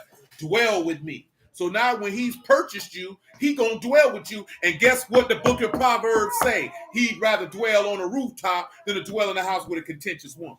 So if you're gonna be that contentious woman, meaning you have a carnal mind, which is enmity to the law of Elohim and can't be subject to it, neither indeed can be, he not gonna dwell with you no more. He can't dwell there. He gonna leave. You understand? Does that make sense? So that's why I use the natural situation with certain stuff to show you it's the same thing.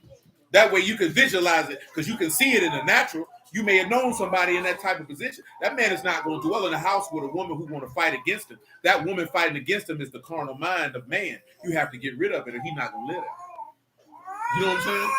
You got to have fruit when he see you. Some of y'all ever planted something? You ever planted something and went to that tree and there wasn't nothing on it? You were pissed off. And you know why you were pissed off? Because you watered it, you cared for it, you took time with it. Hell, some of you might even talk to your plant. Some people do that. You know what I'm talking about? And that plant ain't give you nothing back. And guess what you did with that plant? Chunked it. Well, guess what you think he gonna do to us?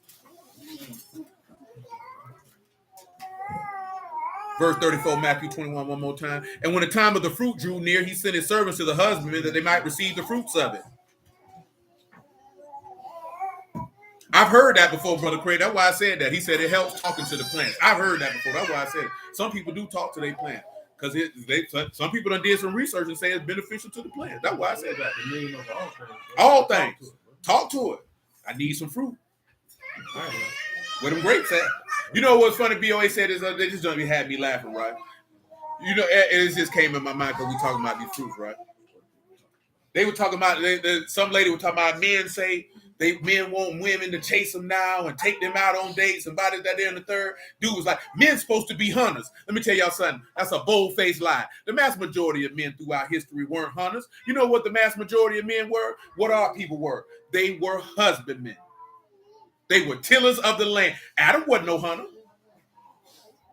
What did it say Adam did for a living? He tilled the ground. He wasn't no hunter.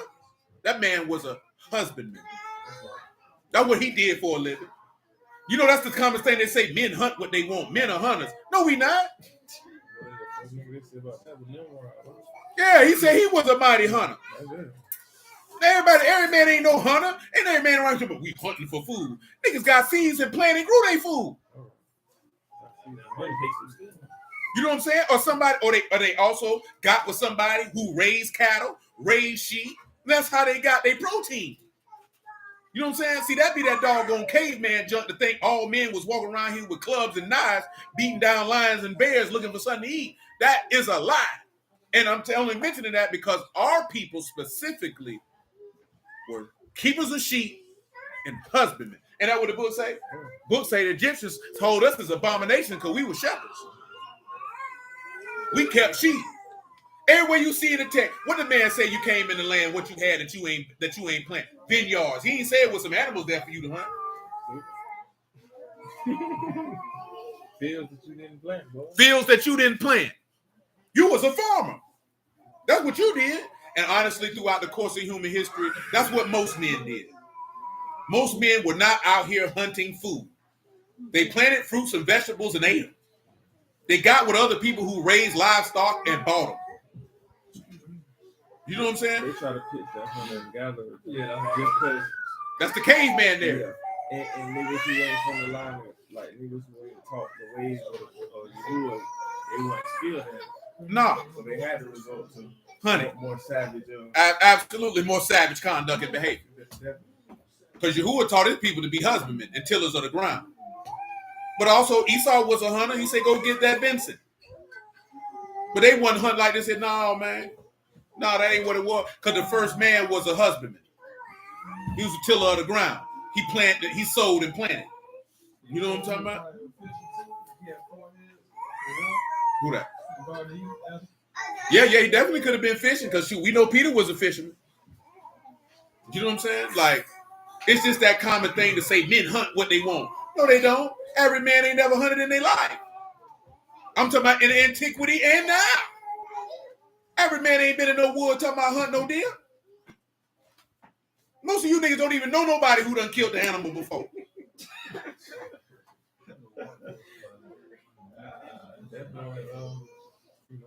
Only people I know who done killed the animal is old country black folks and white people. And do you know how sick of a mind, depraved you got to be in your mind to hunt an animal for sport? You ain't even finna eat. You killing animals you know you're not gonna eat. What you hunting a hippo for? Stand over it. What you hunting a bear for? You know what I'm talking about? What was the name of the Smokey ain't did nothing to nobody. You hunting Smokey the bear. Niggas out here hunting lions. You know how stupid these niggas go on safaris. The hell you going out here? These wild animals. Huh? No, you know the white boys like to go on safaris. You want to go to another country and look at wild beasts. You know what I'm saying? Alligator hunter. Guess what happened to you? He got stabbed in the heart by a fish. That's how he died. Stingray stabbed him in his heart. He found out why they called him a stingray. I hope his name wasn't Ray. No, his name was Steve. You know what I'm saying? And I ain't saying that because you can do what you want to do, but it just don't make no sense to me. What is you out here hunting animals for the sake of hunting? That means you just really want to see what a bullet do to a flesh. You really want to kill somebody. Deep down in your soul, you just don't know it yet. Mm-hmm. I have conquered and vanquished him. You might be homosexual. That's what the Romans like to do.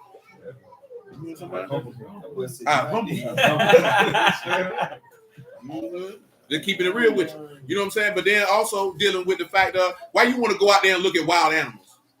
I don't want to go in the Serengeti looking at no damn lion. Nigga, this ain't like going to the zoo. Nigga, he in his element. Man, what movie that was? D had me watching that with Idris Elba with the damn lion. They got what they deserved. Yeah, it was horrible. But that's, you know why it was horrible? Because you ain't had no business taking your black behind out there. It's all right. That's why it was bad. It wasn't bad because the acting was bad. It wasn't bad because the story was bad. It was bad because you know you ain't had no business taking your black behind out there. No, that story is actually about as real as it can get, except for the extremely absurd line there. Because them people do be going out there fooling with them animals, and the animals be eating them up. Yeah, and that one line was like, nigga, I'm tired of you killing my people, nigga. You who done put that rage in them? Go get some blood. Oh, y'all don't think you who would put that rage in them animals to go ahead and take somebody out? Meet you with the line. I'm trying to tell you. Hold on. Quran say it's an amazing process to plant and watch food grow. If you have a garden, I would definitely advise it, man. It's fascinating to witness the way Yah has made all his creation live and grow. Indeed.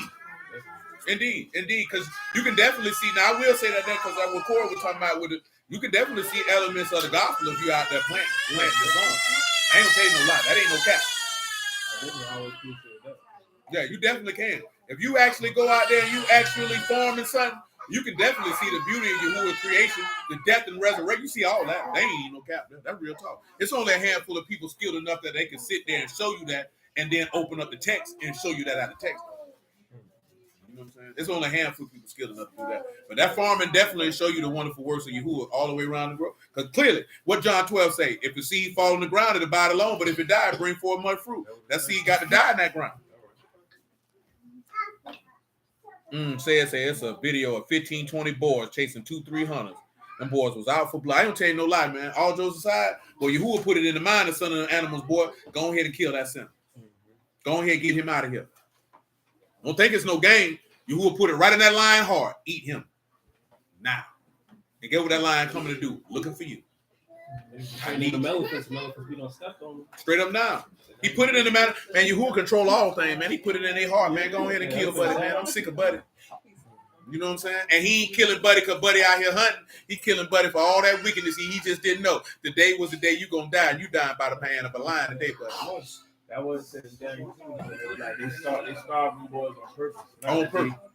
To Yeah, make them super hungry. straight up. To make them extra sad. Right. That's why when they came up out of there, they ate everybody else. Because guess what? What it said, Yahuwah shut them lions' mouths. Then when them boys slid up out of there, Daniel slid up out of there, he said, now go ahead and eat them niggas. They still hungry. And sinners on the menu. Yeah. Play with it. Let's look at this here, man. Get on out of here, man. So he said at verse 35, and the husbandman took his servants and beat one and killed another and stoned another. And again he sent other servants more than the first, and they did unto them likewise. But last of all, he sent unto them his son, saying they will reverence my son. So you clearly, he talking about himself. All them services, every prophet, every teacher, they killed them all. He said, I know they'll respect my son if I send them. Guess what they do? But when the husbandmen saw the son, they said among themselves, this is the heir. Come, let us kill him and let us seize on his inheritance. Ain't that what it said in John 11? And they caught him and cast out of the vineyard and slew. And when the Lord therefore of the vineyard come, what will he do to those husbandmen? They said unto him, he will miserably destroy those wicked men, and will let out vineyard unto other husbandmen, which will render him their fruits in their seasons. Didn't we just read that about that last night too? You know what I'm talking about? The aspect of he will early destroy all the wicked out of the land. And look what they said. They condemned themselves. These men just sat here and condemned themselves. And look what the Lord tell them, what we just read over there in Psalms 118. Yahusha said unto him, did you never read in the scriptures the stone which the builders rejected? The same has become the head of the corner. This is Yahuwah's doing, and it's marvelous in our eyes. Therefore I say unto you, the kingdom of Elohim shall be taken from you and given to a nation, bringing forth the fruits thereof. And whosoever shall fall on this stone shall be broken. But whomsoever it fall, it will grind him to powder. And when the chief priests and Pharisees heard the parables, they perceived that he spake of them.